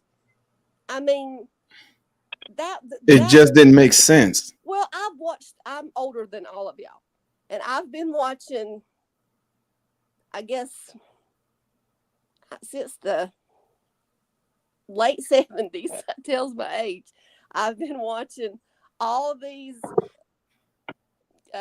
voting things every year. Never seen them just stop like that. I was like, what in the world? Now with the hanging chat, I don't know if y'all even remember that. People, had to recount all the votes. But this was literally, they said, we have to stop because we're having a flood in Georgia. When I went to bed, Bush was winning. I mean, Bush, I'm sorry. I went to the Lord Jesus. Trump was winning. When I woke up, Trump was losing. And I'm like, how did he catch up? I mean, when I went to bed, they were like, there's not enough votes for him to catch up. And then all of a sudden, all these votes showed up. So, I mean, I try not to live in the past. My family wasn't from here. We didn't own slaves. We were dirt poor. My grandpa was from Ireland. My dad. Mama's granddad did, though. Whose? Come on. You didn't know that? Well, nobody knows who her family is. Yeah, we know now. We know now. Candace Owens blew that wide open. Yep. My sister. She interviewed him. She interviewed the family. Yep. Yeah, I've seen all that, and I was like, how did she even get past the, they have to do a deep dive into but how did she even get past all that when there's no, basically no background for her? I don't know. Candace Owens needs to run for some type of political office. She is a very intelligent, well-spoken young woman. No, she don't. That's where you get crooked. She needs to stay doing what she's doing, spreading the news. Journalistic work is very important, especially now when all the mainstream media is full of crap. That's true too. Bird and all that. You have to. That's just what recently happened, right? I think I talked about this in one of my videos I posted today. The mainstream media, CNN and MSNBC, they're all complaining now that Americans seem to be tuning in to these, they said, to these content creators on the likes of YouTube and Instagram and TikTok. They're watching them, and these people can be saying anything. They're not watching us. And I'm like, we're doing it. That's why I was saying, like, Americans, we are absolutely doing it. We're not relying on these news networks that had a dominance, pretty much like a monopoly, before the internet and everything came along. And now they're listening to people like me, Tatum, Candace, all types of Unifier. They're listening to all types of different people because it's easier to get a perspective from those of us that live among us versus those that are living actually out of our realm, so to speak, right? And they don't like that. Sleep at night's what kills me. No, I think it's also a large part is they call this the age of information, and I think it's really the age of influence. The media isn't about giving you access to information. It's about discrediting information that doesn't agree with their narrative and influencing you in a certain direction. And I think it goes back to, like, we were talking earlier about black on black violence and that kind of stuff. The black community needs to take control of their culture. They need some type of media. They need something where it's no longer listening to this liberal media telling you to kill yourself and kill your friends, and that's how you're going to make money, and that's how you'll be rich. It should be more about self-empowerment. Like an older gentleman was talking about back in the day in the 90s, black is beautiful. There was a lot less information. I think we need to think about going back to that and going back to empowerment. The music is we have kids that are teenagers that are shooting each other at bus stops. That's fucking insane. It's like African child soldier stuff. This is not... Everyone, regardless of your race, as an American, should be kind of concerned about this. Chicago is like Lebanon. Like, this isn't... No American should have to live that way. Right, I hear you. Yeah, you're absolutely right. Let me, because he's been holding on for a while. American Man, you still there? Yes, sir. There we go, the New Yorker. I know you. I'm sorry, man. I forgot, man. I not seeing your picture right there a little bit. It kind of threw me off. But yeah, go ahead, man. You got the floor. My bad. No, it's fine, man. I'm just waiting patiently. Thanks for having me, Modern Renaissance Man. Thanks for the work that you do. Let me just say that women can still have abortion. They just have to do it within 3 months. Your right to abortion has not been taken away. You can still go do it. You just have to do it within the first 3 months of your pregnancy. That's all. But you can still All do it states, carte blanche. All states are different now. all states are Yeah, different. All yeah. states have different exceptions. Right. I've been patient. I would just like to speak a little bit, please. Um,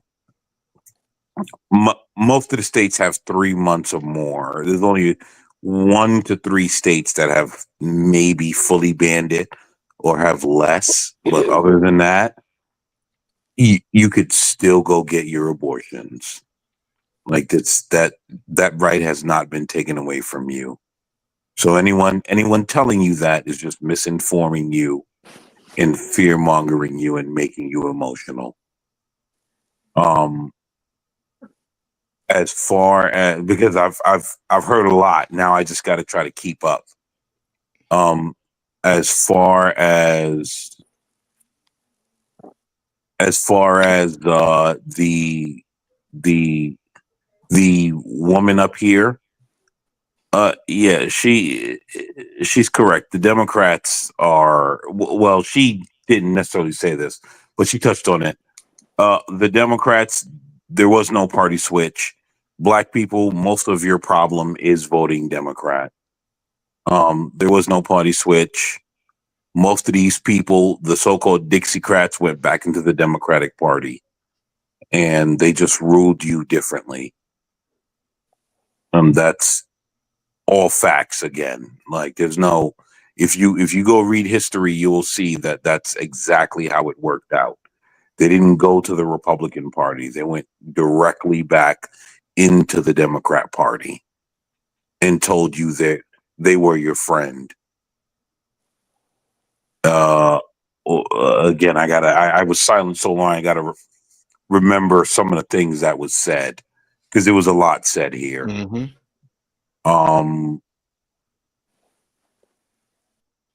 You want me to throw one out for you? Yes, please. The one of the, because you know I write stuff down. One of the things was believing that a woman should be able to do what she want with her body. As far as a woman being able to do what she want with her body, there's that, you know, that's a touchy subject. Sure, but you know, you get to a certain point, and I'm kind of old fashioned, and so you know, my views may be a little more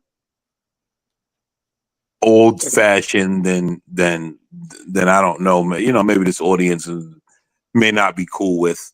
Explain. You know what? You know I'm all about freedom of speech. I want to hear it. I like to hear all sides and perspectives. So, a woman should be able to do. I mean, you know, again, right? Like, yeah, she could do what she want with her body, but at some point, you know, women and children need regulating, and they can't just be carte blanche doing what they want because we've seen this election, right? When you give women carte blanche what they want, they don't care that we can have a nuclear war. Their main thing is we just need to have abortion.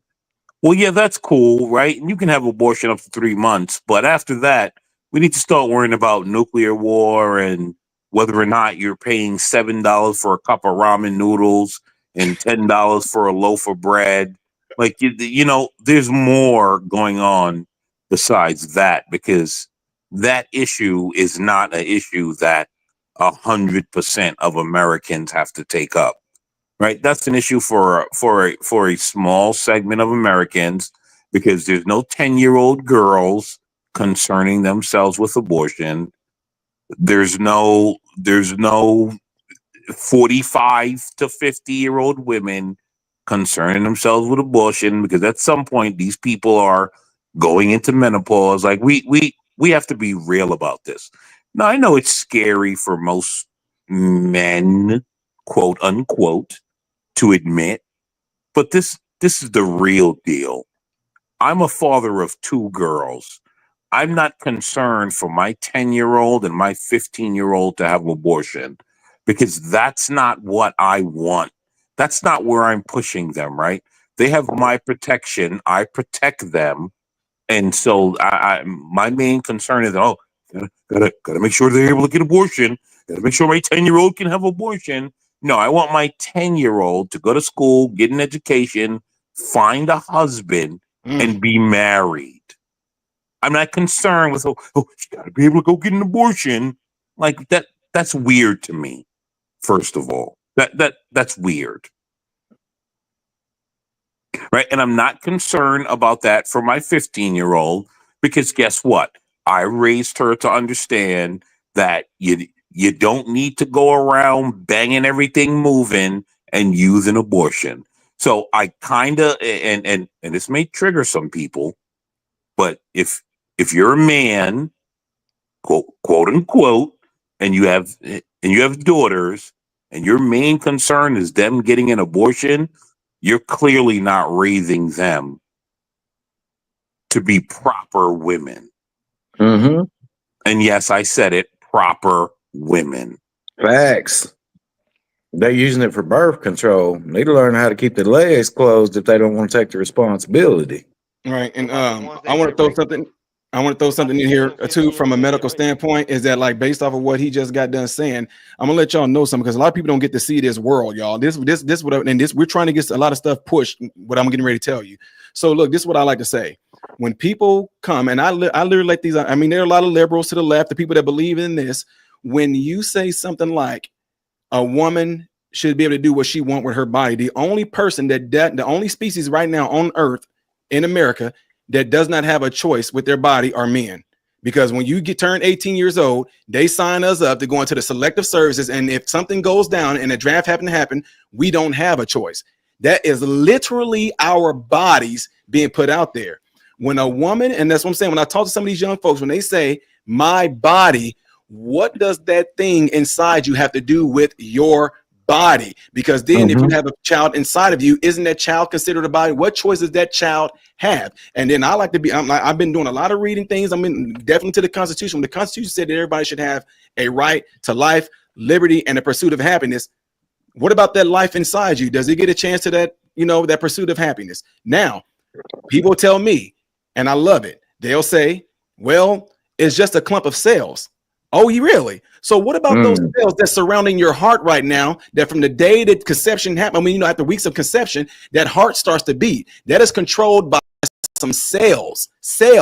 And if that cells don't have a proper amount of sugar or glucose or sucrose, those cells, if those cells around that heart don't get that sugar, those cells would die, which means you will die. So how about we just get rid of the cells on your heart if it's just a clump of cells? I mean, It doesn't wait, those cells, those skin cells that protect you every single day of your life. That's the first defense mechanism until you getting sick. How about we just get rid of that, what we call a natural acidic skin mask? How about we just keep that off of your body every single day? Since it's only cells and it doesn't have a mind, it's not a person.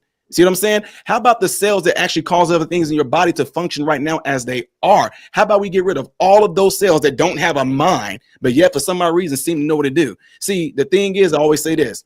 Everything, if you are a human being right now, every last ounce of cells in your body on a molecular level all do things based off of life. Whether you want it to or not, you're going to breathe. Whether you want it to or not, whether you want it to or not, you are going to have the different parts of your body producing things that it was meant to do. But the only way you're going to stop that is if you decide to get rid of it, right? So what I'm saying is that when it comes to you can call it a clump of cells being in your body, if you don't do anything, why is it that life will continue on? Life.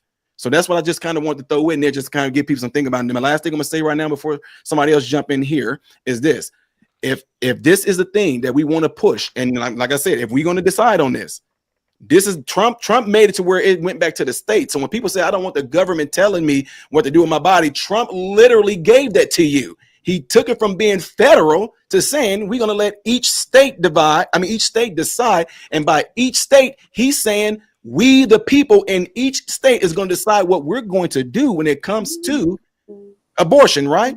And with that being said, if we want to say that abortion is part of the sex education, everything like that, why don't we show those videos to those kids when they're going through the sex education? Let's see how their minds change when they see a baby getting ripped out and seeing parts, and that's a foot, that's an arm, that's a crushed head right there. I guarantee you those kids will look at that and go, I bet you they can, I don't know what, unless these kids are some freaking Psychopath? psychotic sociopaths, if they look at a baby being pulled out of a JJ, let's show the whole thing. I mean, it's part of sex education, right?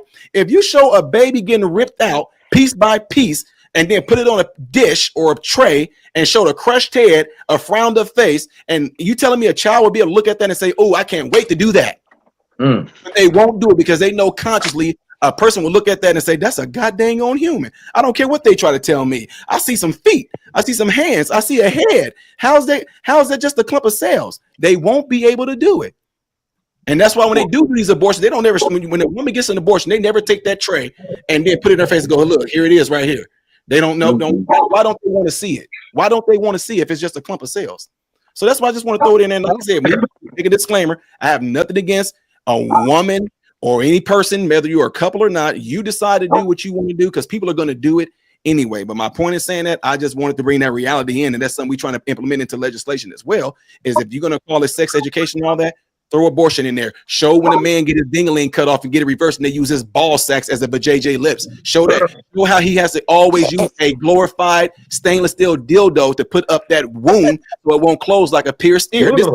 This is stuff that we see. This is stuff that I had to go through when we went through Men and Women's Health. This is the stuff they don't show. Show a woman vajayjay getting completely vacuumed out and everything like that, and they seal it up and give her a urethra and give her a prosthetic penis that never works. Show all that. They won't do it. You want to know why? Because there is nobody that will be able to watch those videos as a young kid going through sex education and look at that and say, I can't wait to get my penis cut off to turn my balls into a vajayjay lips and put this glorified stainless steel dildo up me to have a fake vagina and to where another man gonna want to put his penis inside of a wound. Yeah. I'm done. Yeah, they have to keep it. Real quick, you mentioned selective service. I'm pretty sure Biden opened selective service to women so they can be drafted now too. Well, let me jump in and just sort of piggyback off of what he said. There you go. It's ironic, right? Because we don't know what a woman is and we don't know what a baby is. But if I today at this moment go out and become a maniac and slaughter a woman that's 2 months pregnant, all of a sudden, every last one of you on a panel will know what a woman and know what a baby is. I know what a woman is. Me. I'm the only one on this. Right. And Right. American man. How? What? And if you did that to that woman and that child, what would you be charged for? Double homicide. Double homicide. Yep. For a clump of cells. Homicide. For a clump of cells. For a clump of cells. All of a sudden. I mean, what if you washed her body with some soap in the process and you killed her dead skin cells on her skin? Shouldn't you get charged for that too, though? Listen, double homicide. I would be charged with. Yep. Right. And no one that's saying, oh, it's a clump of cells and they should be able to have rights are going to say, oh, well, he just killed one person and we're going to go on march. None of you would say it. So you're all cosplaying. You're all cosplaying at this point because you do know what a woman is. No. I'm not talking about you. I'm not talking about you. I'm not talking about you. Okay. But I'm being hyperbolic, but I'm not talking about you. I'm talking about those men on this panel and that are listening that are advocating for all this nonsense. They would not be the ones out there. They would not be the ones out there talking about, no, he should only get one homicide. And you know what? We don't even know if he killed a woman because what is a woman? They would never say that. Then you got all these weird motherfuckers going into the wrong bathrooms and shit too. Motherfuckers, they talking about being furry woodland creatures and shit. And motherfucker on a job application it says male or female. Language. I'm sorry. I apologize. That subject is you got to contribute to the Cash App now. You gave me flack. Now I'm messing with you. My phone's dying. I got to let you all go. It's been great talking to you, though. And I hope you all have a great night. Who was that? You too. You got to put money in the Have a great night. All right, Ray Boston. Well, to jump on when I subscribe, I'll tune in again. Hey man, you had to give me your Cash App for real. I definitely like to donate to the channel because I really dig what you're doing. It's scrolling right there. Like on some real stuff. me being a business owner, like my YouTube channel, Flame Train CBD, I'll get on and I'll get political and I'll catch backlash from the community, but at the same time, I don't give a damn. I Yes, really sir. don't. Well, Todd, to kind of piggyback on what all of y'all were saying, was to go down the rabbit hole. The reason all these Hollywood big people, want abortion is, I believe, they do things with those body parts that are kind of sick and put it on their faces and inject it in their arms. Them and red everything else. shoes. Yeah, I'm going down the rabbit hole. No, go down it. I mean, I talk about it on the channel as well. I mean, these people are not saying these things for no reason. I mean, when Roseanne Barr came out and said it too. I mean, a few other celebrities. Said it years ago. I told my son loves The Rock. He loves The Rock. He actually did one of those commercial things to try to be on the wrestling thing. He did one of those, what is it, where they used to take you and you could train as a wrestler, the WWE or whatever it was. Well, he did that. And I told him that The Rock said he ate babies. And he's like, Mom, he's kidding. I said, I don't know. He's in Hollywood. He might. I don't know. But No, I said that years ago. And they made fun of me. I said, there's some reason these people love these abortions so much, because nobody would look at that and say, yeah, that's just beautiful. Let's just keep doing this. And, that Miley Cyrus is there and she's licking a cake with, I love my abortion. I've seen signs, women say, I've had 10 abortions and I loved every one of them. And I'm like, something's wrong with y'all. Something is wrong with your brain to think that's okay. Yeah, that's not normal. No, it's sad. That's what it is. I'm not saying in case of emergency. I'm not saying that. But as far as I know, it's always been, if there was some sort of emergency, they automatically had to do something, because that's just a medical procedure. Yeah. I mean, that's what I've always been told. And I'm like I said, I'm older than, I can't see you, the young dude, but the rest of you, I'm older than all of y'all. And I'm telling you, I've lived a long time and I've known women who've actually had to have that done. Well, I know one. And they gave it to her. And this was years ago. This was in the 70s. So, well, like I said, you're older than me, ma'am. So, yeah, that's what I'm saying. I'm older than y'all. And I'm telling you, it's always been a medical procedure. It's never been. And like I have nowadays, I've got the morning after pill. There's no reason for an abortion, which they say that's a form of abortion, but it just kills the sperm, which is no different than if a man, he just, does things in a towel or whatever. That's probably the closest thing to a clump of cells that you can get. Yes. That's what I'm saying. If you did something and yeah, I need, they'll give it. I mean, what is it, $20? Who doesn't have $20? I don't care who you are. You got $20. Even the homeless people out there, I see them going from street to street. I'll see them on this road, and then I'll go down the road, and they'll be down this road. And they'll go stay in that hotel over there and be eating McDonald's on their front stoop or whatever in the city. But that's what I'm saying. They got anybody can get $20 to pay for that. And that's without insurance. Okay. I think Donnie, you was trying to say something real quick there. Yeah, my man. Look, I appreciate the opportunity to come in and have a discussion with y'all. Even if we don't agree on everything, I'm always willing to have a conversation about everything. Of course. Because the only way we can come together is actually listening to the other side and how they feel. But to piggyback off of the abortion, the only thing I mentioned about the abortion and what I stood for was, I don't believe that the government should be telling my daughters whatever decision they make. Like I said, I have 5 girls. If your daughters decided to commit suicide, that's against the law too. But you're not understanding what I'm saying. That's the government. That's the government. And what I'm saying is, the government shouldn't have a right to tell my daughters what they should have to do with their body. And whether, look, as it's clear, I have 5 kids. I don't believe in abortions. But if they want to make a decision, listen, if they want to make that decision for themselves, that is on them.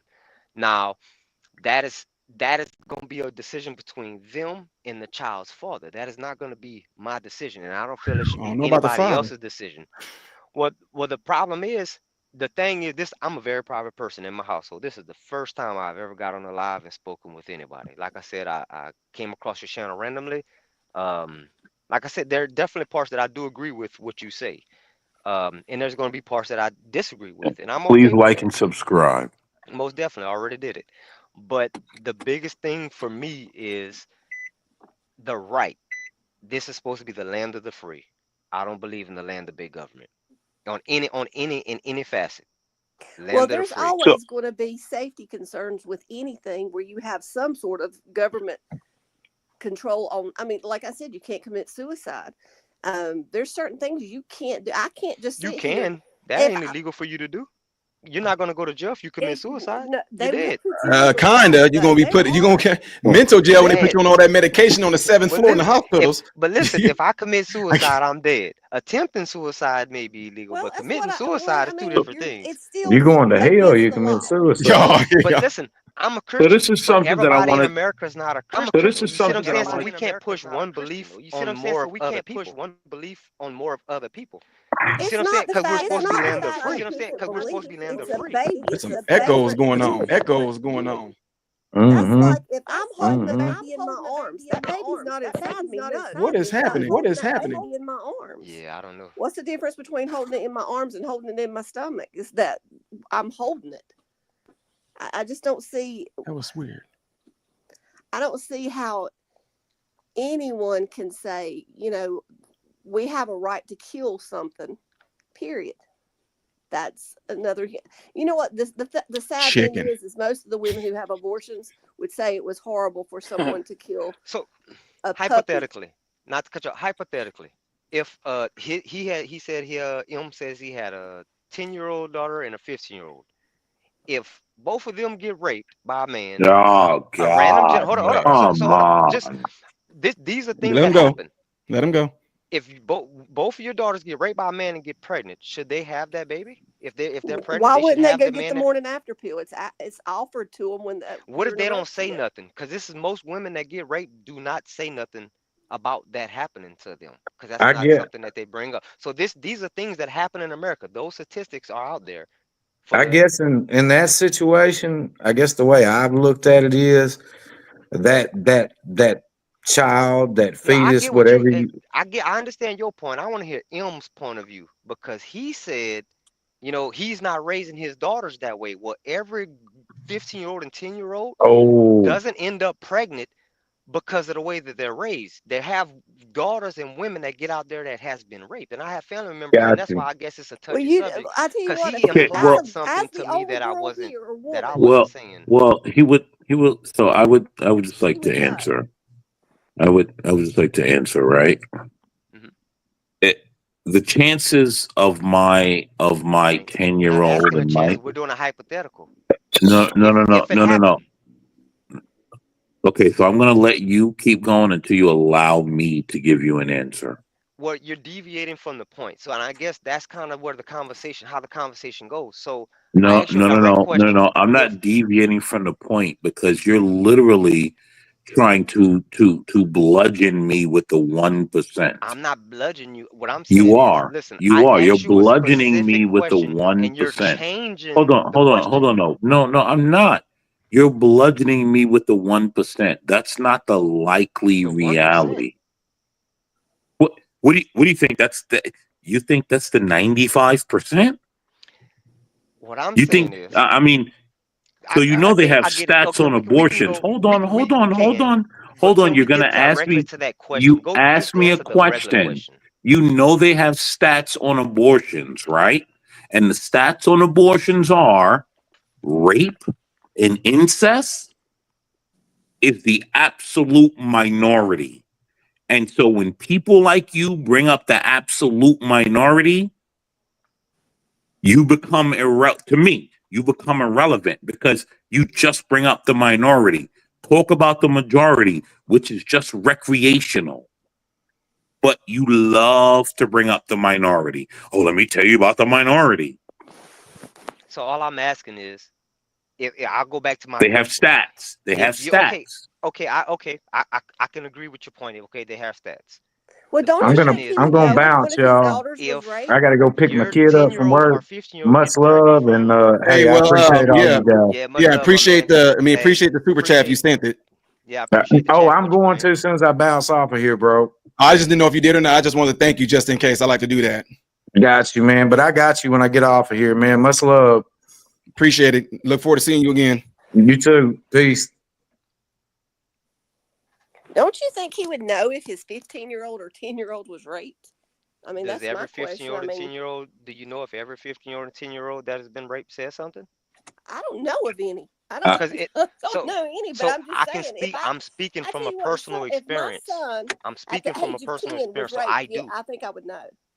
I do. So I'm speaking from a personal experience of me finding out later that it happened. Now, hey, I have no problem with a child being raped by a family member. Wait, what?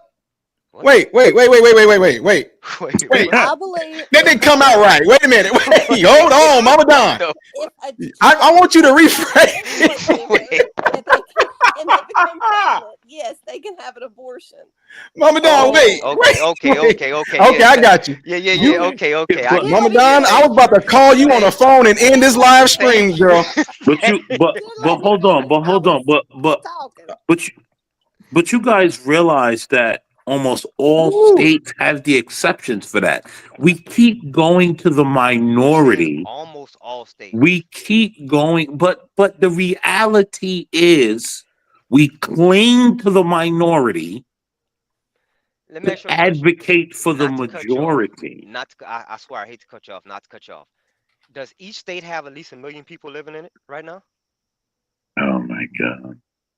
We cling to the minority to advocate for the majority. And that's not how it works. So then Now, who advocates right, for them? right. There's something you said that I wanted to address before you leave. You said Yeah, you go don't ahead. want big government. You said you don't want big Correct. government I in do your not want big abortion, government. right? No, I don't want I big agree government in my with life, you. period. I I don't want agree them in with my you. life, You know period. what that means? Privatize abortion. Don't ask taxpayers to pay for it. Don't ask your politicians to be involved. Privatize it. You go find a private clinic that will say, "Hey, you pay me, I do the abortion and move on, and it does not involve your I'm not politicians and your against that either. taxpayers." See, Mama we Don, where can you be in go? agreements right there. I'm not against that. What you're saying right there. I'm just Oh, saying okay. Then they shouldn't have the then right to tell them what they should. So then and that's where I'm saying, like, if these scenarios that I brought up, right, but if you're like, advocating every for state is different abortion, though. then you Every should state advocate laws is for the different. privatization of it. If that's where you are, say, "Hey, I don't want you taxpayers involved. I don't want you government officials involved. Let the doctors open up their clinics and charge me whatever amount they want to do this abortion." Correct. I don't have a problem with it because I don't know no facilities But that I know of but in Louisiana. Mine, but in I all don't go to likelihood, you're facilities not and get going to abortions, advocate for so that. I don't know any facilities that takes a form of Medicare. I don't go get them, so I couldn't tell you who pays for it. I'm gonna be honest with you because I don't You go get them, so I don't are know. you going to pretend like you don't know how they're being paid for? No, I do know that women can pay for it out here themselves. I You do know that. you That just is a said reality. I don't But know any I don't know abortion any that takes government. Medicare, right? I don't know any government agencies. I don't go get any. I don't get abortions. I never got one before. Oh So yeah, I they'll pay don't know for any it. They'll pay government for it. agencies The that does government it. would pay for abortions and they would pay for men to have vasectomies for free. There you go. And that's taxpayers and politicians all working together. And that's big government that you're against. So Correct. you should be out here with your signs advocating against that. But also if I'm gonna advocate against it, I'm gonna also advocate for I don't believe that they should have the right to tell women what they should do with their bodies, regardless of it. Isn't they listen, if two of y'all gentlemen want to get married, it's not my business. I don't care what y'all do. I don't care if he gets your social security when he passes it, that isn't my business. Because your household is your household, my household is my household. I clean my own doorstep before I want to go to somebody else's house and clean their doorstep. And I think that is the issue. Americans want to be so caught up in worrying about the next person's household whenever they need to focus on their own household. Not every Okay, life. but if you don't worry about, okay, look at that could lead to reckless behavior. Because think about this, and I respect the fact that you know people personally who were assaulted, and I do. I'm sorry for that, So but you see, but you see why I'm passionate about it though, in a well, I get sense. that, but the gentleman is also making a point where that is the minority, because what destroys that what you're talking about a little bit is because you got all these women that participate in this 4B crap. So basically, they're withholding from men because they can't go abort the kid if something happens. That's a lack of self-control. So you mean to tell me you can't go out there and get pleasure without ended up pregnant? Why not push protection? Why not push birth control? But you're pushing abortion because you want the right to abort the kid because you just can't control yourself. So you're going to withhold from men. You know, you're not going to give it up to men as if men are the problem. It takes two for someone to get pregnant, whether it's forced, Definitely, unforced, whatever it is, it takes two. definitely, So these definitely. women can't control themselves, but they're not talking about going out there and getting sexually assaulted. They're not talking about incest. They're talking about going out They there are though, having pleasurable interactions and but ended they up are though. pregnant, but they can't do nothing about it. So they're going to withhold from men. They're going to willingly not give their bodies to men. I'm not talking about rape or incest. I'm talking about they're going to willingly not give their bodies to men because they can't abort the kid if they want to. Yeah, This I is get that. why the government does need to be involved, because we don't need reckless women like this, or men for that matter. You know what I'm saying? Because sometimes men pay for it for the women. You know what I'm saying? It's irresponsibilities on both sides. So I'm talking about like we don't need irresponsible people out there just going to the clinic whenever they feel like it and killing kids because they're not ready, or oops, we slipped up again. We slipped up again. We slipped up Well, again. We're going to go keep aborting these kids because we keep slipping up. That's why the government needs to be involved. We can't just have people out there being reckless, killing well, kids no, because they made a mistake. well, no. The government doesn't need to be involved. Do you want to know why? They don't. Because as soon as they figure it doesn't belong to the feds anymore, guess what they said? We're not having sex anymore. So as soon as the government fully got out of it and they returned it to the states, guess what? The numbers have already gone down. So the government being involved was actually the problem. Mm-hmm. Because now Now, that the government has returned it and said, no, you got to go to your states and you gotta deal with that with your state. Women decided, you know what? We ain't sleeping with nobody. We ain't doing nothing. So the government God's involvement. plan. Well, If no, you when I think say states, American local women aren't governments. sleeping with men right now No, because of you're a missing. government, You're No, missing but that's it not what he's they're all, saying. holding out. bro. They're That's not not what he's holding saying, out, though. man. They're You're that's missing how it it comes off as all. that. It comes off as that way though, man. Like No, when I say I states, I get your mean, point. I yeah. agree with portions of what you're saying, but the way it comes out and comes off is if you're saying like they're withholding the No, they're that's what the withholding4B they're just having movement sex smarter. claims. No. Agreed. They are attacking it smarter, but guess what? They were less smart when they thought the government was fully involved. Now that they feel like the government is less involved and something has been taken away from them, magically they've realized, oh, there's IUDs, there's shots, there's condoms, there's all these things. Magically, they've realized it when they feel like the government is less involved. And so them feeling like the government is involved seem to have proven to be more of the problem. No. When I say government, I don't mean. I mean I still mean local government, like with my legislature in Texas with all that. I'm talking about like that. When I don't mean the feds, but I mean just any kind of like your state being able to step in and say no or yes. I still think that needs to be in place I mean, you just can't be irresponsible out there making creating lives and then thinking you can just go execute them because oops, I slipped up. But like you But were now, saying, now they're focusing on. is that a moral issue like that you feeling? Like is that like a religious or moral issue? Or is it just you feel You're that they moving should the hold, goalposts. Come on, no, no, come on, come on. We I'm gotta stick. We asking gotta you. stick to it. That ain't moving the No, goalpost because no, you no, no. are. You are not. How is it Now moving you're the bringing in goalpost? Explain morals that. and religion. I'm asking a simple question. You're saying I'm moving the goalpost by You asking a question. are. I'm asking what is his views on it? Is it a moral or is it a religious view? You know, like For me, what for me, for I me, it's both. It's my personal feelings about it, and it's my belief in God. I believe it's wrong. hmm It's both. You know, even if I say I don't bring up the Bible at all, my personal hmm feelings about it is that it's wrong. It's always going to right. be wrong. I do understand there are certain situations where it's necessary. I do understand certain situations where it could be considered if something happened. I understand the situations where the conversation will be on the table. I understand there are situations where the conversation may have to happen. But overall, I'm never going to agree with it, ever, because it's still a life. It's still a Right. life. And I'm never So going to understand someone that has kids that can condone that in any way, shape, or form. Like, ever. I'm never it going to understand that. what the reason, and I guess the reason it is for me that I can sit here and be like, it's that's a choice that they have to make, is because I'm a firm believer of we're supposed to be in the land of the free, right? And I'm gonna take the Bible out of it because my religious beliefs is that it is wrong. It isn't something, but that's not my place to correct the next person on how they feel about something, But that's right? hypocritical, though. So I don't. your belief is that it's wrong, so you're not going to raise your daughters to believe the same? Well, listen, I can tell them that I feel is wrong and can tell them, hey, you shouldn't do this. But if that's a choice that they choose to make in the future, I can't control their decisions because I'm not a dictator. I'm not controlling how they feel about themselves or what they want for their body. And that's all I'm How advocating how for. how how old are your daughters again? My daughters is 23, 21, 20, 18, 17. Okay, if your daughters was, let me just, I mean, I can't remember those numbers. If your daughters were 12, 11, 10, 9, 8, 7, 6, and they said, Dad, I want to go have sex with this 40-year-old man, that's their body. Why can't they do it? Why? Wait, in hell, no, they can't have no sex with no man Why? 40 years old. Why not? No, why? You don't want to be a dictator. You don't want What? to tell them nothing, like, seriously. Why? So Why? so Why? listen, Why so not? I'm not a dictator, but as M said, I'm not raising my daughters to be out going out here and doing these things.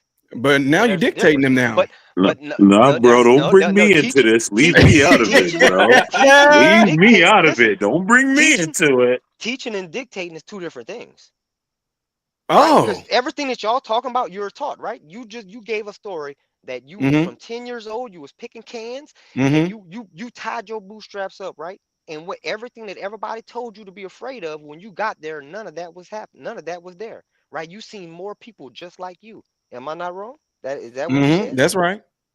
But you was taught these things, right? Somebody had Well, to somebody had not to all of them, but somebody had to light that match under you and say, hey, you could be whatever you want to be. You can achieve anything you want to achieve. You had to have somebody in your life. You can't say it was just nobody was around. Nobody just no, I taught you got you. I to got you. be like the status quo, what everybody else in the hood is saying or how they feel. Because the ones that make it out the hood is the ones that think for themselves. You know, But and at the same time, though, with you saying that you don't want to tell them what to do with their bodies and all that, why can't they do it what they want with their bodies at 8, 9, 10, 11, 12? well, Especially if because they already then, okay. For example, so I is always have that to hit law? people Is from a it the biological law of the standpoint. So land? if Is it the being law in of the land of the medicine, United States? if a lot of girls go through the cycle of having a menstrual cycle, biologically they have become She is a women. woman. So some of them She get is it at 10, correct. some of them get it at 11, some of them get it at 12. So why can't they go out and be with a 40-year-old man if they choice? If they want to have that, they want to go have sex and everything like that at that age. Why can't they? They're Why ready. They can't biologically they're so ready. That's okay nature. okay, so what's the law of the land state on it? Because right We're now not talking about the law. We talking about you though. Remember? No. well, I done told you my view on there. They're not raised to do things like that. Teaching and dictating is two different things. Right. So So then I they're guess our not thing was, raised to why do those wouldn't you things. teach them that doing this to a fetus inside them is wrong? We're not telling you that you're saying you better do this. I'm We're saying, why wouldn't you teach them that? So for example, when I gave the not thing saying earlier, when I was telling you guys, when it comes to sex education, am I dictating or am I teaching them what an abortion is if I showed it to them? correct. I agree. And listen, I agree with your So analogy. if you showed your daughters then what an abortion looked like, do you think that if you told them to look, hey y'all, even though y'all just seen this little limb, this little torso, this little crushed head, hey, but if y'all decide to do that one day, it's y'all choice. Correct. So show them. They have seen it. They've seen it. They seen it. They seen the And, one that was in my wife's stomach. and then with them seeing that, they're like, oh yeah, that's nothing. Cool. Nah. Of course it isn't be that because that's a sibling. You see Got what it. I'm saying? So for them, yeah, they have seen this. So and these are experiences. But what I'm saying is, if they would choose, if they get older and make a decision like that, that is still their choice. It's not Okay, it but like may I ask I you, though? can't stop them from making choices, bro. Like, I May I really ask can't. you, how would you feel about them making that choice, though? Like, honestly, how would you actually feel about them making that choice? Depends on the circumstance. But And when say I it wasn't said any kind of health problem or nothing like that. They say, you know no, what? no, or I no, slipped no, up. I no wasn't rape, ready. no rape, Yeah, no nothing like nothing. that. Just Nothing like that. if Yeah. I would be upset. Would you let them know?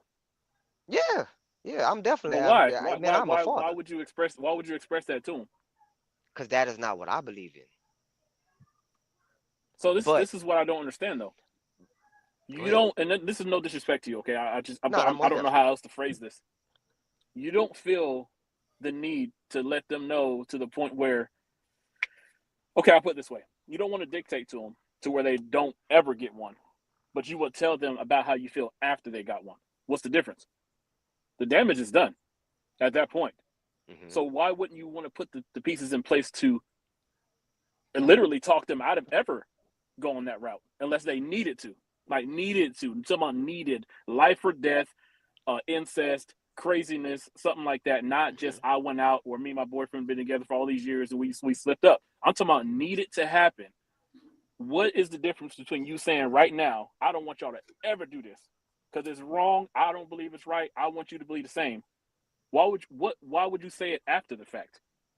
No, so, and I think this is kind of getting lost in translation right here, because I'm saying if that's something that they choose to do, and these are messages that done been preached in my household. But as I say again, I didn't listen to everything my parents told me. I can't sit here and say that I listened to every single word that they said to me. I have not. But what I can say is there were decisions that I made that my parents didn't want me to make when I was younger, and I still made those decisions based off of how I felt. They didn't stop me. They couldn't. Once I turned 18, they could not stop me from making the decisions that they didn't want me to make. But I still made those decisions.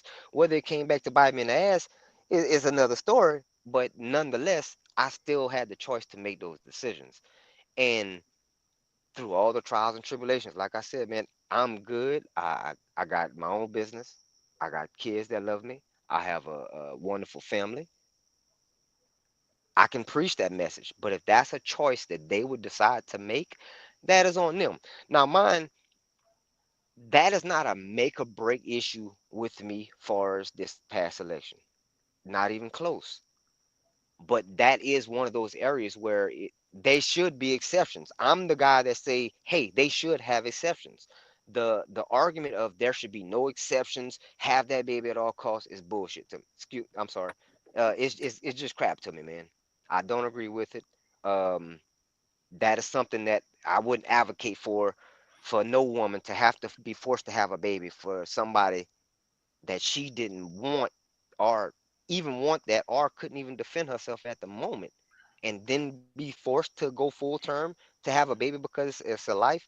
Nah, I get you. I, Let I me just throw something in there real quick. And like I tell, my biggest thing is this. I always say nature never lies.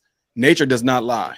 So when we say forced to have a child, that means you're telling me that now when I say you, I'm not talking about you, I'm talking to the audience. When not you right, say right, forced to right. have a child to the listening audience, are you saying now, because that phrase been thrown around like that, are you saying that your own natural nature body, these cells that God so brilliantly created, are you saying that those cells are forcing you to have this child?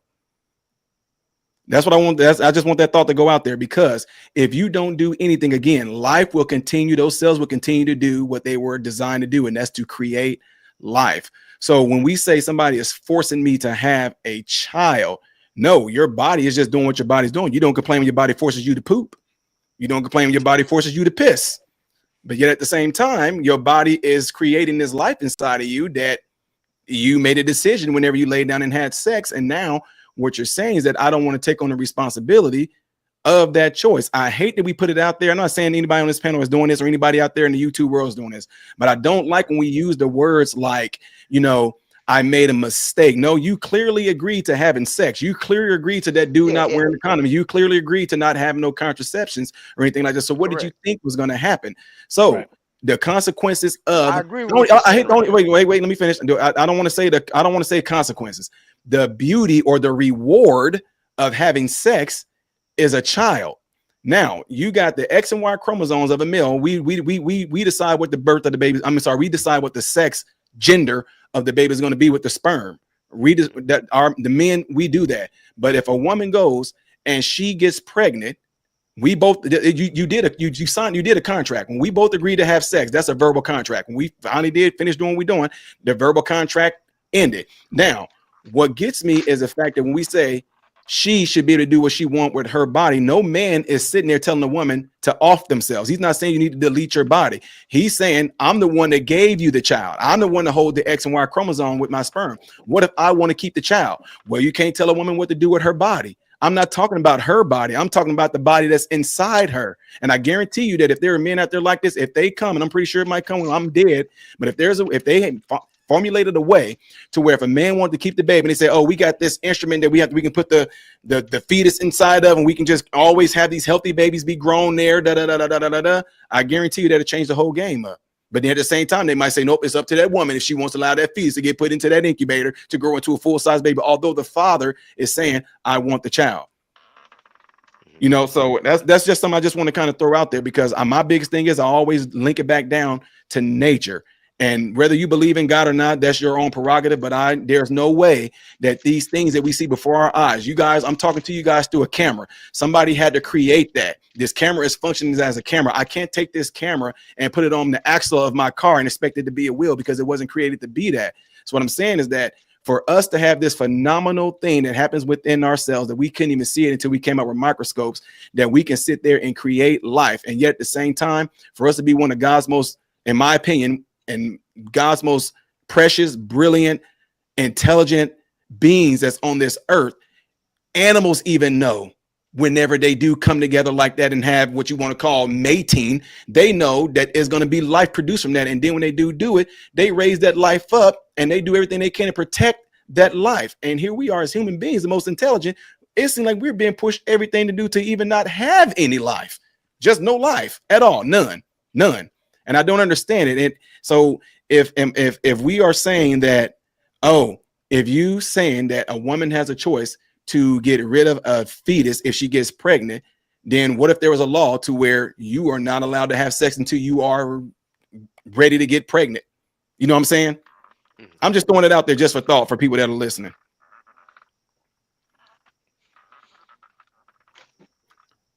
And I see some.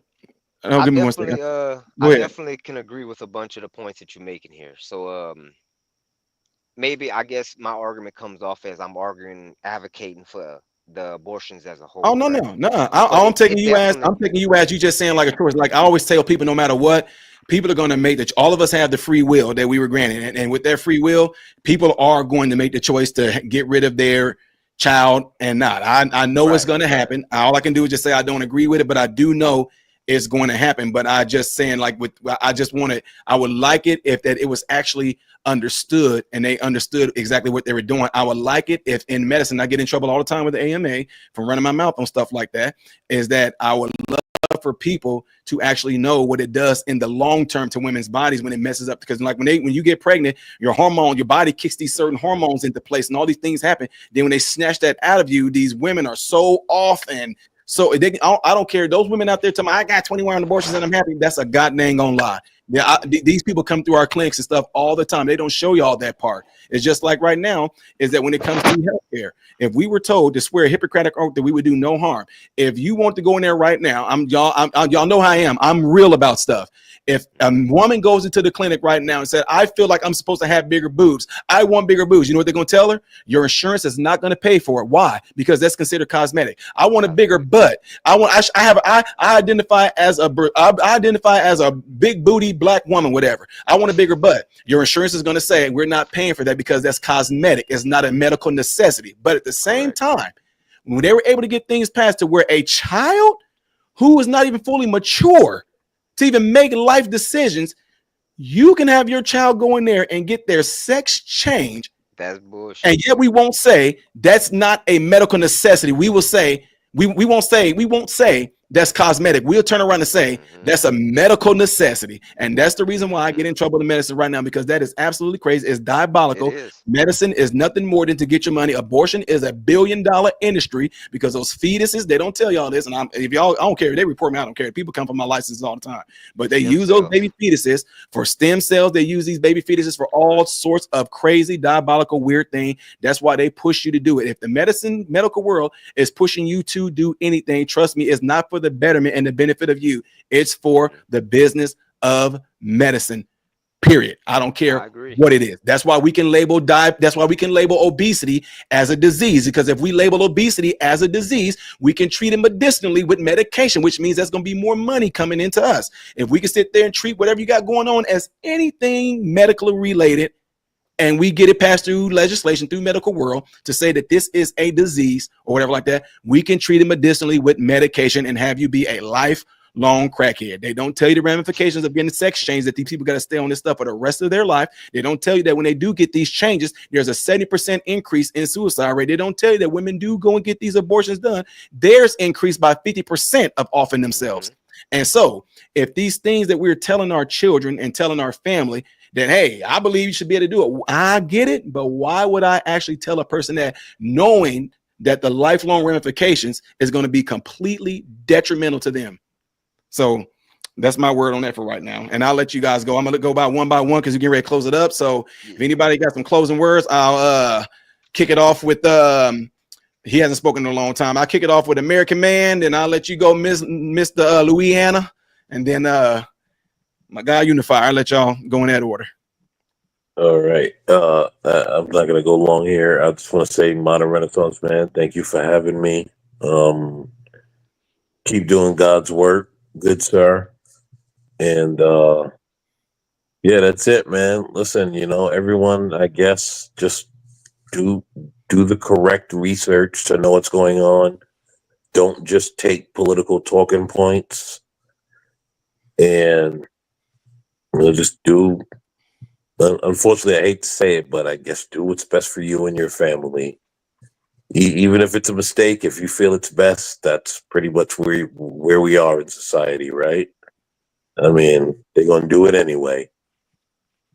But yeah, Modern Renaissance Man, thanks for having me. You have a great night. God bless to you and your family. Gentlemen, God bless you and your families. Same to you.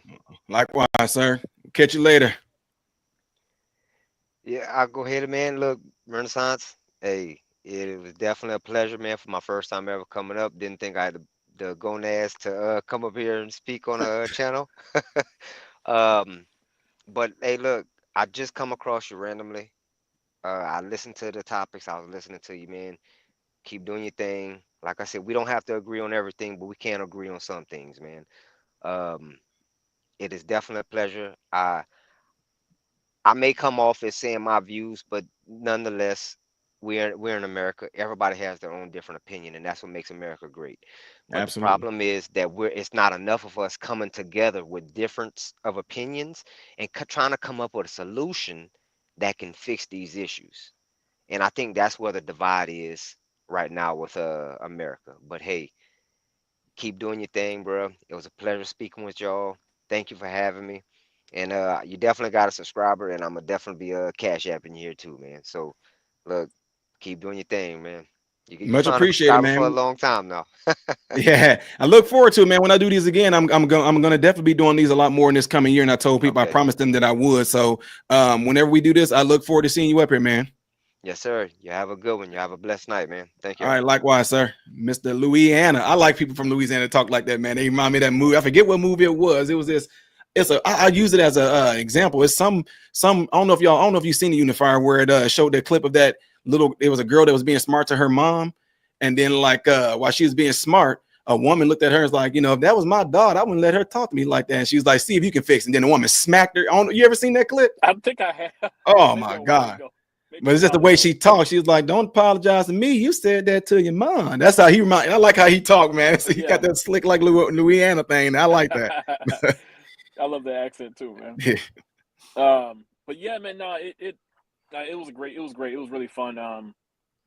I literally shut down everything I was doing tonight to hop on here, man. It was a really good discussion. You had some really awesome people on here, and so for me, the last thing I'll say is about what you were saying about the abortions. I believe it's demonic. I believe that, and then with the gender changing the gender of these kids, to me is demonic because I personally believe it comes down to the blood sacrifice of a kid, and I believe it's a satanic agenda. And I don't want to get your channel flagged by saying those things, but I believe it's a satanic agenda. Slicing up these kids and doing all this stuff with these kids, it comes down to a blood sacrifice for me, and it's just the devil is busy. And when people condone it, and the kind of people that condone it, just look at them. Look at how they not I don't want to say everybody, but a lot of people that really condone it. Look at them. Look at the darkness that they push. You know what I'm saying? So it's a demonic thing, and the devil's busy. So, but it was fun, man. It was awesome. I always got a lot of respect for you, man. I always plug your stuff on my story or wherever I am whenever I get a chance. So, man, you just keep doing what you're doing, man. It's awesome. Wish you and your family the best of Thanksgiving and Christmas coming up. And so, yeah, I'll be ready whenever you do these again. I'll try to be